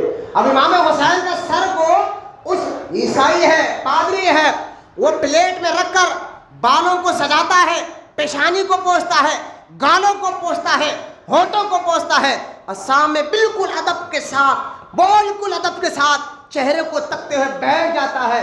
جب تکتا رہا اللہ تعالیٰ نے اس کے دل کی کھڑکی کو کھولی. اس نے دیکھا کہ جو سر پہ چھت ہے, چھت ہٹ گیا ہے اور آسمان سے ایک نور امام حسین کے سر پر آ رہا ہے. یہ پادری نے اپنی آنکھوں سے دیکھا, آسمان سے ایک نور امام حسین کے چہرے پر گر رہا ہے اور اس نور کی کرنیں اس کے دل پر بھی آ رہی ہے. اس نے اسی وقت کلمہ پڑھ کر مسلمان ہو گیا. میں نے کہا واہ حسین واہ, جان بھی جا رہی ہے اور سر کٹ بھی گیا ہے لیکن نانا کا کلمہ لوگوں کو اب بھی پڑھا رہے ہیں. بولو نا سبحان اللہ. اب جب صبح ہوئی اس پادری نے کہا یہ سر لے لو. یزید نے کہا پادری, کہا پادری مت کہو, میں بھی مسلمان ہو گیا ہوں. بولو نا سبحان اللہ, میں مسلمان ہو گیا ہوں. کہا کیسے؟ کہا کیسے کیا, میں نے رات میں یہ منظر دیکھا, اب میں مسلمان ہو گیا ہوں. وہ سر لیے آگے نکلے, صبح ہو گئی تھی, آگے نکلے. ایک یزیدی نے کہا وہ 10,000 سونے کے سکے دیا تھا نا, بولے ہاں چلو آپس میں بانٹ لو. جب پوٹلی کھولی گئی تو وہ سارے سونے کے سکے ٹھیکریاں بن گئے تھے. ہر ٹھیکری پر ایک آیت لکھی تھی. اس آیت کا ترجمہ آپ کو بول رہا ہوں کہ اللہ تمہیں دردناک عذاب دے گا. یہ لکھا ہوا بن گیا. پھر بھی ان کی عقلیں ہوش میں نہیں آئے. اب یہ سر کو لے کر جا رہے ہیں. دوپہر کا وقت, چلتے چلتے دوپہر کا وقت ہوا. جب دوپہر کا وقت ہوا تو ایک ریتی میں, آپ نے دیکھا نا ریتی میں سبل جس نیزے پر سر مبارک تھا امام حسین کا, اس ریتی میں رکھا اور رکھ کر کچھ دیر کے لیے یزیدی آرام کرے. آرام ختم ہوا, اٹھے. اب یہ ریتی سے لکھا رہے نیزہ. امام حسین کا سر مبارک جس نیزے پر تھا ایک ریتی میں انہوں نے سبل کو کھڑا کیا تھا. آپ نے دیکھا کبھی راڑ یا ریتی کے اندر رکھو, لکھا لو تو آسانی سے باہر نکل جاتا ہے. اب ہاتھ سے لکھا رہے, ہل نہیں رہا ہے, نکل نہیں رہا ہے. یزیدی فوج نے کہا کیا ہوا؟ کہا بھائی امام حسین کا نیزہ نہیں نکل رہا ریتی میں سے. کہا کیسے نہیں نکلتا؟ ایک آیا، دو آیا، 10 آئے، کھینچ کے نکالنے لگے، نیزہ نکل نہیں رہا ہے.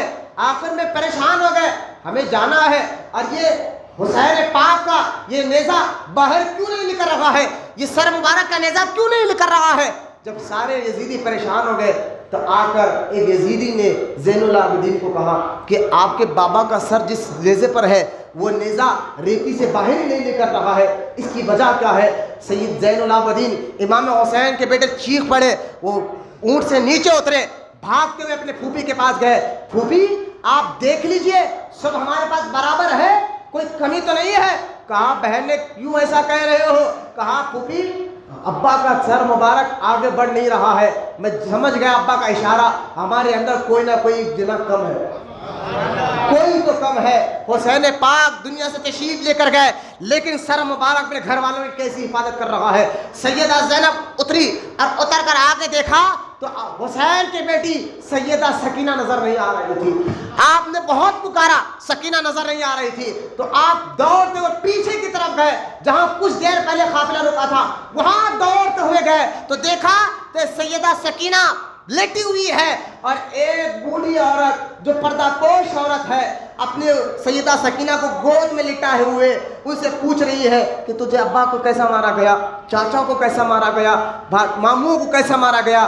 سیدہ سکینہ اس پاک عورت کے گود میں لیٹے لیٹے کہہ رہی ہے کہ چاچا کو ایسا مارا گیا، بھتیجوں کو، ماموں کو ایسا مارا گیا، یہ ساری باتیں کہہ رہی ہے.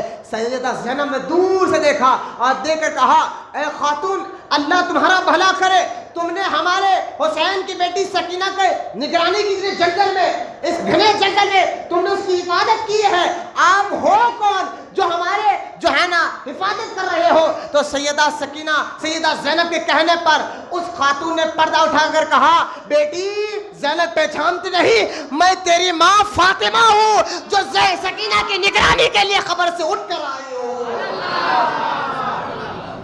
یہ میرے اہل بیت کا مقام.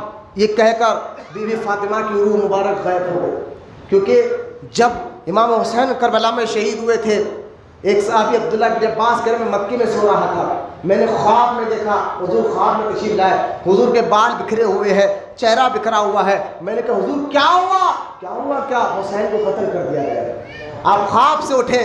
ام سلمہ مدینے میں لیٹی ہوئی تھی، حضور کی مقدس بیوی، وہ کہتے میں خواب میں دیکھ رہی ہوں سرکار آئے ہیں، فرمایا اے سلمہ حسین کو قتل کر دیا گیا ہے، ان کے خون کو میں جمع کر رہا ہوں.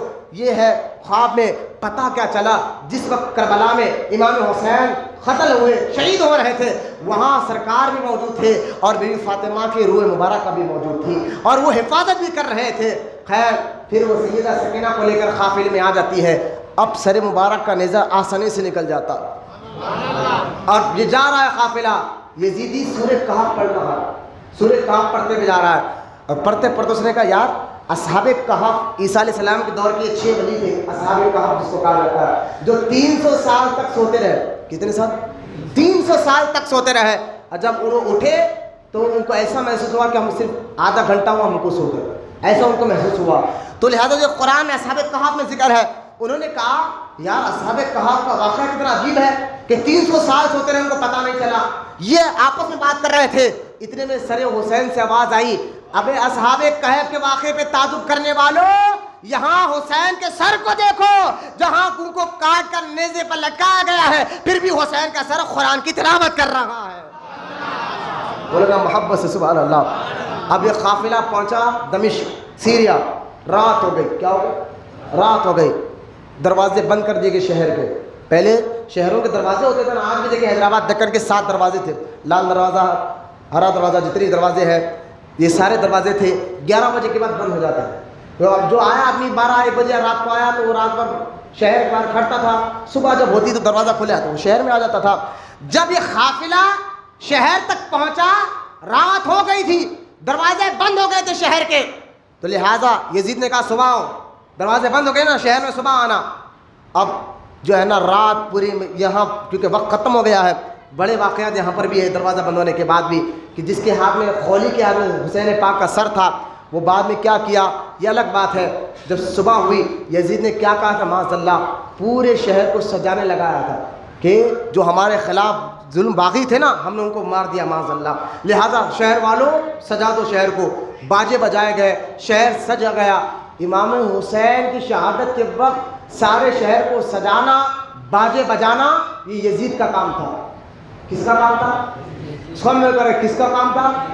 آج جو علم کے بہانے جو ہے نا باجے بجا رہے ہیں, علم کا نام لے کر جو نیزہ لے کر ناچ رہے ہیں, میں کہتا ہوں بدبختوں, شیعہ کالے کپڑوں والوں سے ہمارا کوئی مطلب ہی نہیں. یہ اپنے آپ کو سنی کہنے والے یہ جاہل سنیوں کی وجہ سے اہل سنت کا بدنام مت کرو. یہ بدبخت لوگ ہیں جو یزید کے طریقے کو اپنا رہے ہیں. ارے کربلا کے واقعے کے دن تم باجا بجاتے ہو اور ناچتے ہو, کیا ہوا تھا؟ ناچنا باجا بجانا یہ کام یزید نے کیا تھا کربلا کے واقعے کو لے کر. تم معاذ اللہ یزیدی بن رہے ہو, تم کس کے طریقے کو اپنا رہے ہو؟ ارے تمہارے گھر میں اگر بیٹے کی لاش ہو نا تب باجا بجا کر بتاؤ, تمہارے سامنے ماں کی لاش ہو نا تب باجا بجا کر بتاؤ, تمہارے سامنے چچاؤں بھتیجوں کی لاش ہو نا تب باجا بجا کر بتاؤ, تب تو ہمت نہیں ہوگی. 10 محرم کو تمہیں شرم آنا چاہیے کہ تم باجا بجا رہے ہو. اور اللہ کا عذاب آ بھی رہا ہے دھیرے دھیرے. میں نے دیکھا یوٹیوب پہ کچھ جو ہے نا کرنول کے دیہات کے واقعات گزرے ہیں. حسن حسین کہتے کہتے جلتی ہوئی آگ میں گرا مر گیا. میں نے کہا ایسی ہوگا اگر امام حسین پاک کرنا مذاق ہو رہا ہوگا. یہ تم کیا کرو, کربلا کا سبق کیا ہے؟ دین کے لیے جان دی ہے, دین میں تو باجا حرام ہے, اور امام حسین باجا بجانے سے خوش ہو گئے, حسن حسین کہہ کر ناچنے سے خوش ہو گئے. ارے ہماری دیہات میں ہمارے گاؤں میں تو اتنا برا حال ہے, عورتیں ناچتے ہیں, بچے ناچتے ہیں علم کے ارد گرد. میں کہتا ہوں شرم آتی ہے. اور کئی لوگ ہے نا جیسا ہی محرم آتا ہے اپنے گاؤں کو بھاگ رہے, کہیں جا رہے, کہیں انہوں نے محرم اچھا تھا, کیا پیغام ملا محرم سے, کیا سبق مل رہا ہے کربلا کے واقعے سے؟ یہ کہ تم ناچو, یہ کہ تم علموں پر ڈھکیاں بنو, یہ تم علموں کو دیکھو, یہ کہ علم کے سامنے باجا بجاؤ, انگاروں پر ناچو. میں کہتا ہوں یہ سارے کام حرام ہے, حرام ہے, حرام ہے. اس سے نہ اللہ راضی ہوتا ہے, نہ رسول راضی ہوتے ہیں, نہ حسنین کریمین کی روح راضی ہوتی ہے. لہٰذا اس سے اللہ رسول راضی ہوتے ہیں جو نماز کا بھی پابند ہو, چہرے پہ داڑھی بھی رکھے, دین کا پابند ہو, شریعت کا پابند ہو. اس سے اللہ بھی راضی ہوتا ہے, رسول بھی راضی ہوتا ہے, اور یہی کربلا کا پیغام بھی ہے. خدا کے واسطے اپنے دین کو برباد مت کرو ایسی حرکتیں کر کر. اگر اس مجمع میں کوئی ہے گیا تھا محرم میں ڈھٹی باندھنے کے لیے, علم دیکھنے کے لیے, اللہ کے گھر میں بیٹھے ہو, یہ سارے کام بہت زمانے سے ہے, بہت زمانے سے تھا, قطب شاہی دور سے ہے, نظام سرکار کے دور سے ہے. میں نے کہا علم تجربے سے نہیں آتا, علم تجربے سے نہیں آتا, علم قرآن حدیث سے آتا ہے.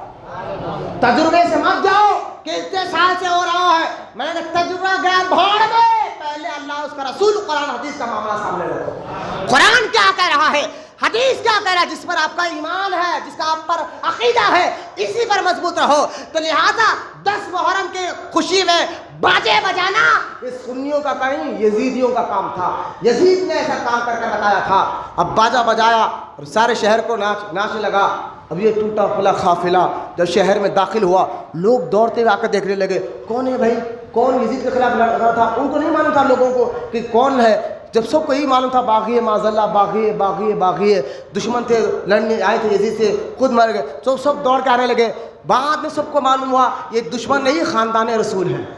یہ بعد میں معلوم ہوا, لوگ آ کر رہنے لگے. ایک صحابی آئے ہوئے تھے وہاں دمشق میں, لہٰذا جن کا نام, میں فون سیٹ پہ رکھو لوگوں کو, جب خدا کے واسطے ذرا مسجد میں بیٹھ کر دنیاوی باتیں کرنا حرام, عمل کریں گے نا انشاءاللہ. یہ اب مسجد میں آ کر آستینہ چھوڑنا حرام, کریں گے نا انشاءاللہ عمل. زینہ کھول کر اکڑ کر نہیں آئیں گے مسجد میں, یہ اللہ کا گھر ہے, ایسا کرنا جائز نہیں, کریں گے نا انشاءاللہ. مسجد میں فونوں پر بات کرنا حرام. یہ سارے باتیں عمل کرو. یہی کربلا کا پیغام ہے. امام حسین نے کربلا میں جان دی دین بچانے کے لیے, شریعت بچانے کے لیے, مذاق بنانے کے لیے نہیں. اس پہ عمل کریں گے انشاءاللہ, سختی سے عمل کریں گے نا انشاءاللہ. میں یہ بھی کہہ رہا ہوں کوئی بھی رہن دو, میں منہ پر بولنے والا عادی ہوں, کیونکہ دین کے خلاف بات ہو پھر علماء خاموش نہیں بیٹھیں گے. وہ دوسرے عالموں کو آپ نے دیکھا ہوگا جو آپ کے چائے پر بکے ہوں گے, اور دوسرے مسجد کے صدروں سے ڈر کر بول رہا ہوں, کوئی لیڈر کا ڈر ہے. یہاں نہ لیڈر کا ڈر ہے, نہ صدر کا ڈر ہے, نہ لوگوں کا ڈر ہے, تو صرف اللہ کی ذات کا. بولیں گے, کھل کر بولیں گے. اگر کوئی ناجائز کام ہماری آنکھ میں کرے گا تو ہاتھ پکڑ کر بولیں گے انشاءاللہ، ضرور بولیں گے، یہ علماء کا کام ہے، بولیں گے۔ تو لہٰذا اب غور کریے ساری باتیں سمجھنے کے بعد کہ یزید نے جب محل کو سجایا، محلے کو سجایا، بستیوں کو سجایا، باجے بجانے لگا، ایک صحابی وہاں کاروبار کے لیے آئے ہوئے تھے، انہوں نے کہا یہ دمشق والوں کے لیے کوئی عید کا دن ہے؟ کہا نہیں، یہ جو ہے نا کربلا میں امام حسین اور ان کے خاندان والوں کو شہید کر دیا گیا ہے، اس کی خوشی میں یزید باجا بجانے کو اجازت۔ صحابی کا دل دہل گیا، وہ دوڑتے ہوئے گئے، کہا جو دروازے سے آنے والے ہیں وہ کون سا دروازہ ہے جہاں سے یہ قافلہ اندر آنے والا ہے؟ کہا باب السنہ سے آنے والا ہے۔ اس دروازے کے خلاف جا کر ٹھہر گئے، دیکھا کہ سر حسین سامنے ہے، سب سامنے ہے، سیدہ سکینہ امام حسین کی بیٹی رو رہی ہے۔ وہ صحابی مچل کر قریب گئے، جا کر سیدہ سکینہ کو سلام کر کہا شہزادی میرے لائق اگر کوئی کام ہو تو بتا۔ انہوں نے کہا آپ ہو کون؟ کہا میں آپ کے نانا کا صحابی ہوں، میں آپ کے نانا کا صحابی ہوں، سہیل میرا نام ہے، اگر میرے لائق کوئی کام ہو تو بتانا۔ امام حسین کی بیٹی، ارے یار لاشیں سامنے ہے، آج ذرا غم ہے، دین ہم بھول جاتے، غم میں بندہ دین بھول جاتا ہے، عبادتیں بھول جاتا ہے، لیکن حسین کی بیٹی تھی سیدہ سکینہ نے کہا کہ میں ایک بات بتاتی ہوں ذرا غور سے سننا۔ کہا تو آپ میرے نانا کے صحابی ہیں؟ بولے ہاں۔ یہ میرے ابو کا جو سر ہے نا، اس سر کو دیکھنے کے لیے لوگ آ رہے ہیں، جب وہ دیکھنے کے لیے آ رہے ہیں تو ہم عورتوں کو بھی وہ دیکھ رہے ہیں، ہمارے سروں پر چادریں نہیں ہیں، ہم پردہ کری ہوئی نہیں ہے، لہٰذا ایک کام کرو، یہ سرے میرے ابو کے سروں کو کسی بھی بہانے تھوڑا آگے کر دو تاکہ لوگ سر حسین کو دیکھے، ہمیں نہ دیکھے۔ بولے یار سبحان اللہ۔ ایسی حالت میں بھی پردہ، ایسی حالت میں بھی شریعت کی اتباع۔ آج ان بہنوں کو اور اسلامی بہنوں کو میں کہتا ہوں تم بے حیا کیسے ہو سکتی ہو کہ تمہارا اسلام کیسا حیا والا ہے؟ آج تم جو ہے نا کالج کے نام پر، پڑھائی کے نام پر غیروں کے ساتھ گھوم رہی ہو۔ یہاں سب کچھ لوٹ گیا تھا۔ سیدہ سکینہ نے کہا ابا کا سر آگے کر دو کیونکہ لوگ ہماری طرف دیکھ رہے ہیں، اگر سر آگے ہوگا تو لوگ ہماری طرف نہیں سر کی طرف زیادہ دیکھیں گے، کیونکہ ہمیں پردے سے نہیں ہے، ہم پردے سے محبت کرتے ہیں۔ آج ہم گھروں میں پردہ نہیں، مکانوں میں پردہ نہیں، محلے میں پردہ نہیں، باہر نکلو تو پردہ نہیں۔ بے حیائی کا تو لنگا ناچ ہمارے بہنوں میں آتے جا رہا ہے، ٹی وی کے ذریعے، سیریل کے ذریعے، آزادی کے نام پر آج پردے جیسی اہمیت کو ہماری ماں بہنوں کے ذروں سے نکالا جا رہا ہے۔ میں کہتا ہوں قیامت کے دن اگر سیدہ زینب کی تمہیں غلام بننا ہے، سیدہ فاطمہ کی غلام بننا ہے، سیدہ سکینہ کی غلام بننا ہے تو پھر ان کے طریقے پہ بھی چلنا شروع کر دو، ان کے طریقے پہ بھی چلنا شروع کر دو، پھر دونوں جہاں میں اللہ تمہیں کامیابی عطا فرمائے گا۔ یہ بے پردگی، بے حیائی ختم کرو، حالات کچھ بھی ہو دین پہ عمل کرنے والی بن جاؤ، یہ پیغام سکینہ ہے۔ لہٰذا سر مبارک کو آگے کر دیا گیا، پھر یہ قافلہ یزید کے پاس گیا، یزید نے سر حسین کو دیکھا، سیدہ زینب کو دیکھا، امام زین العابدین کو دیکھا۔ پہلے تو اس نے ڈینگیں ماری، خوش ہوا، بعد میں دھیرے دھیرے پورے محلے میں مشہور ہو گیا کہ یہ خاندان رسول ہے۔ لوگ تانے دینے لگے یہ تو نے کیا کر دیا، خاندان رسول کو قتل کیا۔ تو اس نے پیترا بدلا، سیاست بدلی، کہا نہیں میں نے نہیں کیا ہے، یہ بن زیاد کو میں پکڑ کے لاؤ تو قتل کر دیا، پیترا بدلا، سیاست بدلی۔ آج لوگ خارجہ بدلے، یزید تو کہہ رہا تھا میں نے نہیں بولا۔ میں نے کہا بھائی پہلے خط سب سے پہلے لکھ کے مدینے میں یہی بھیجا تھا نا، اگر حسین ہاتھ میں ہاتھ نہ دے تو قتل کر دو۔ پہلا خط یزید کا ہی تھا تو وہ اس قتل سے آزاد نہیں ہو سکتا۔ بعد میں یہ پیترا بدلنے لگا، سیاست کرنے لگا، میں نے تو پکڑ کر لاؤ کہا تھا، میرے فوج نے قتل کر دیا۔ لہٰذا اب یہاں اس نے پیترا بدلا اور پھر امام حسین کے سر کو دیکھا، اور دیکھ کر جو ہے نا پھر اس نے بھی بے حرمتی کرتے ہوئے امام حسین کے چہرے پہ لکڑی مارتے ہوئے کہا واقع حسین تمہارا چہرہ جو ہے نا، تمہارا چہرہ بالکل نانا کی طرح ہے، رسول پاک کی طرح ہے۔ یہ کہہ رہا تھا، لکڑی مار رہا تھا۔ پھر وہاں ایک صحابی کھڑے ہوئے، انہوں نے کہا اے بدبخت لکڑی ہٹا چہرے پر سے، خدا کی قسم یہ گال ایسے ہے، یہ گلا ایسا ہے، اس گلے کو میں ایک نہیں بار بار دیکھا ہے کہ رسول پاک اس گلے کو چوما کرتے تھے، بار بار دیکھا ہے۔ یزید تھم گیا، ڈر گیا، سہم گیا۔ اور بالکل لکڑی ہٹا لیا۔ بعد میں یزید کے دربار میں بہت سی باتیں ہوئی۔ بعد میں جب یزیدیوں کو ادھر سے لعن طعن لوگ تانے دینے لگے، یہ ڈر کر سب کو آزاد کرنے کا وعدہ کر لیا اور امام زین العابدین کو کہا مجھے معاف کر دو، غلطی ہو گئی، اس طرح کی باتیں کر کر بڑی عزت کے ساتھ پھر ان کو ملک شام سے مدینہ پاک بھیج دیا۔ مدینہ منورہ پہنچ گئے اور وہاں جا کر آپ ڈائریکٹ رسول پاک کے روضے کی زیارت کرے۔ زین العابدین یہ گھر والے اتنا روئے کہ مدینہ کے لوگ آپ کے رونے کو دیکھ کر خوب رویا کرتے تھے۔ لہٰذا یہ معاملہ یہاں ختم ہوا۔ اس کے بعد یزید خاموش نہیں رہا، مدینے پر حملہ کرنے لگایا، کیونکہ مدینے والوں نے دیکھا امام حسین کو اس نے قتل کیا، مدینے والوں نے اس کی بیعت توڑ دی، پیر توڑ دی مکہ اور مدینے والوں نے۔ تو یزید خاموش نہیں رہا، مدینے پر حملہ کرنے لگا۔ مدینے میں 3 دن تک یہ فوج آئی یزید کی۔ مدینے کے لوگوں، حدیث میں سرکار نے فرمایا کسی نے مدینے کے لوگوں کو ڈرایا تو اللہ تعالیٰ قیامت کے لیے اس کو دوزخ میں ایسے پگھلائے گا جیسا پانی نمک کو پگھلا دیتا ہے، ایسا عذاب صرف مدینے کے رہنے کے لوگوں کو ڈرانے پر اللہ ایسا عذاب دے گا۔ لیکن یزید نے، جو آج یزید کو اچھا سمجھتے ان کو کہہ رہا ہوں، یزید نے مدینے پر حملہ کرایا، 700 صحابہ کو شہید کیا۔ کتنے؟ 700۔ 3 دن تک مسجد نبوی میں اذان ہونے نہیں دیا، 3 دن تک۔ جس ممبر پر سرکار ٹھہر کر خطبہ دیتے تھے، یزیدی فوج اس ممبر پر اونٹوں کو بنا، اونٹ نے اس ممبر پر ہگا اور موتا، اس سے ہگا کی، یہاں تک کام گیا۔ پھر یزیدی فوج مکے پہ حملہ کری، مکے کے خلاف کو چلایا گیا، مکے کی دیواروں کو شہید کیا گیا۔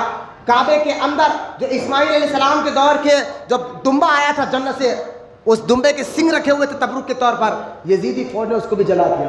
یہ فوج آخرکار یزید شراب کی حالت میں ایک غیر مسلم کی عورت کے اوپر فدا ہوا، اس نے شراب پلا کر یزید کو اسی وقت قتل کر دیا اور یزید مرا، اور یہ ساری فوج جو ہے کھڑا ہوئی۔ اس کے بعد مختار نامی ایک شخص نے چن کر یزیدیوں کو قتل کیا تھا۔ میں چاہتا تھا کہ اس پر بھی بتاؤں کہ کس طرح ابن سعد بری موت سے مرا، ابن زیاد بری موت سے مرا، خولی بری موت سے مرا، شمر بری موت سے مرا، یہاں تک کہ اللہ تعالیٰ نے یزیدیوں کے حدیث میں سرکار نے فرمایا کہ اے اللہ پاک فرماتا ہے کہ اے میرے محبوب، یحییٰ علیہ السلام کو جب لوگوں نے مارا تھا تو میں نے یحییٰ علیہ السلام کے بدلے 70,000 لوگوں کو عذاب دیا تھا، قتل کیا تھا۔ حسین کو جو لوگ ماریں گے میں 70,000 ایک اور 70,000 یعنی 1,40,000 کو قتل کروں گا، اور 1,40,000 لوگ، آپ کہیں گے 70,000 لوگ تو حسین سے قتل میں شامل تھے، اور 70,000 کو اللہ کیوں قتل کر رہا ہے؟ تو جو حسین کے قتل پر راضی تھے دل سے کہ یزید جو کر رہا ہے اچھا کر رہا ہے، اللہ ان سے بھی ناراض تھا۔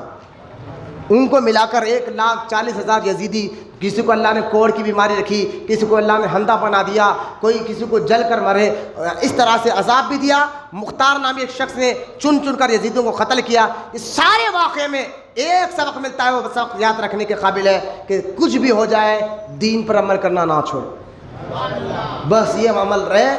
تم کافاخے میں ہو، تم پریشان ہو، تم مصیبت زدہ ہو، شریعت پہ عمل کرنے والے بن جاؤ، کسی حال میں بھی دین کو مت چھوڑو، اللہ دونوں جہاں کی کامیابی آپ کو اللہ عطا فرمائے گا۔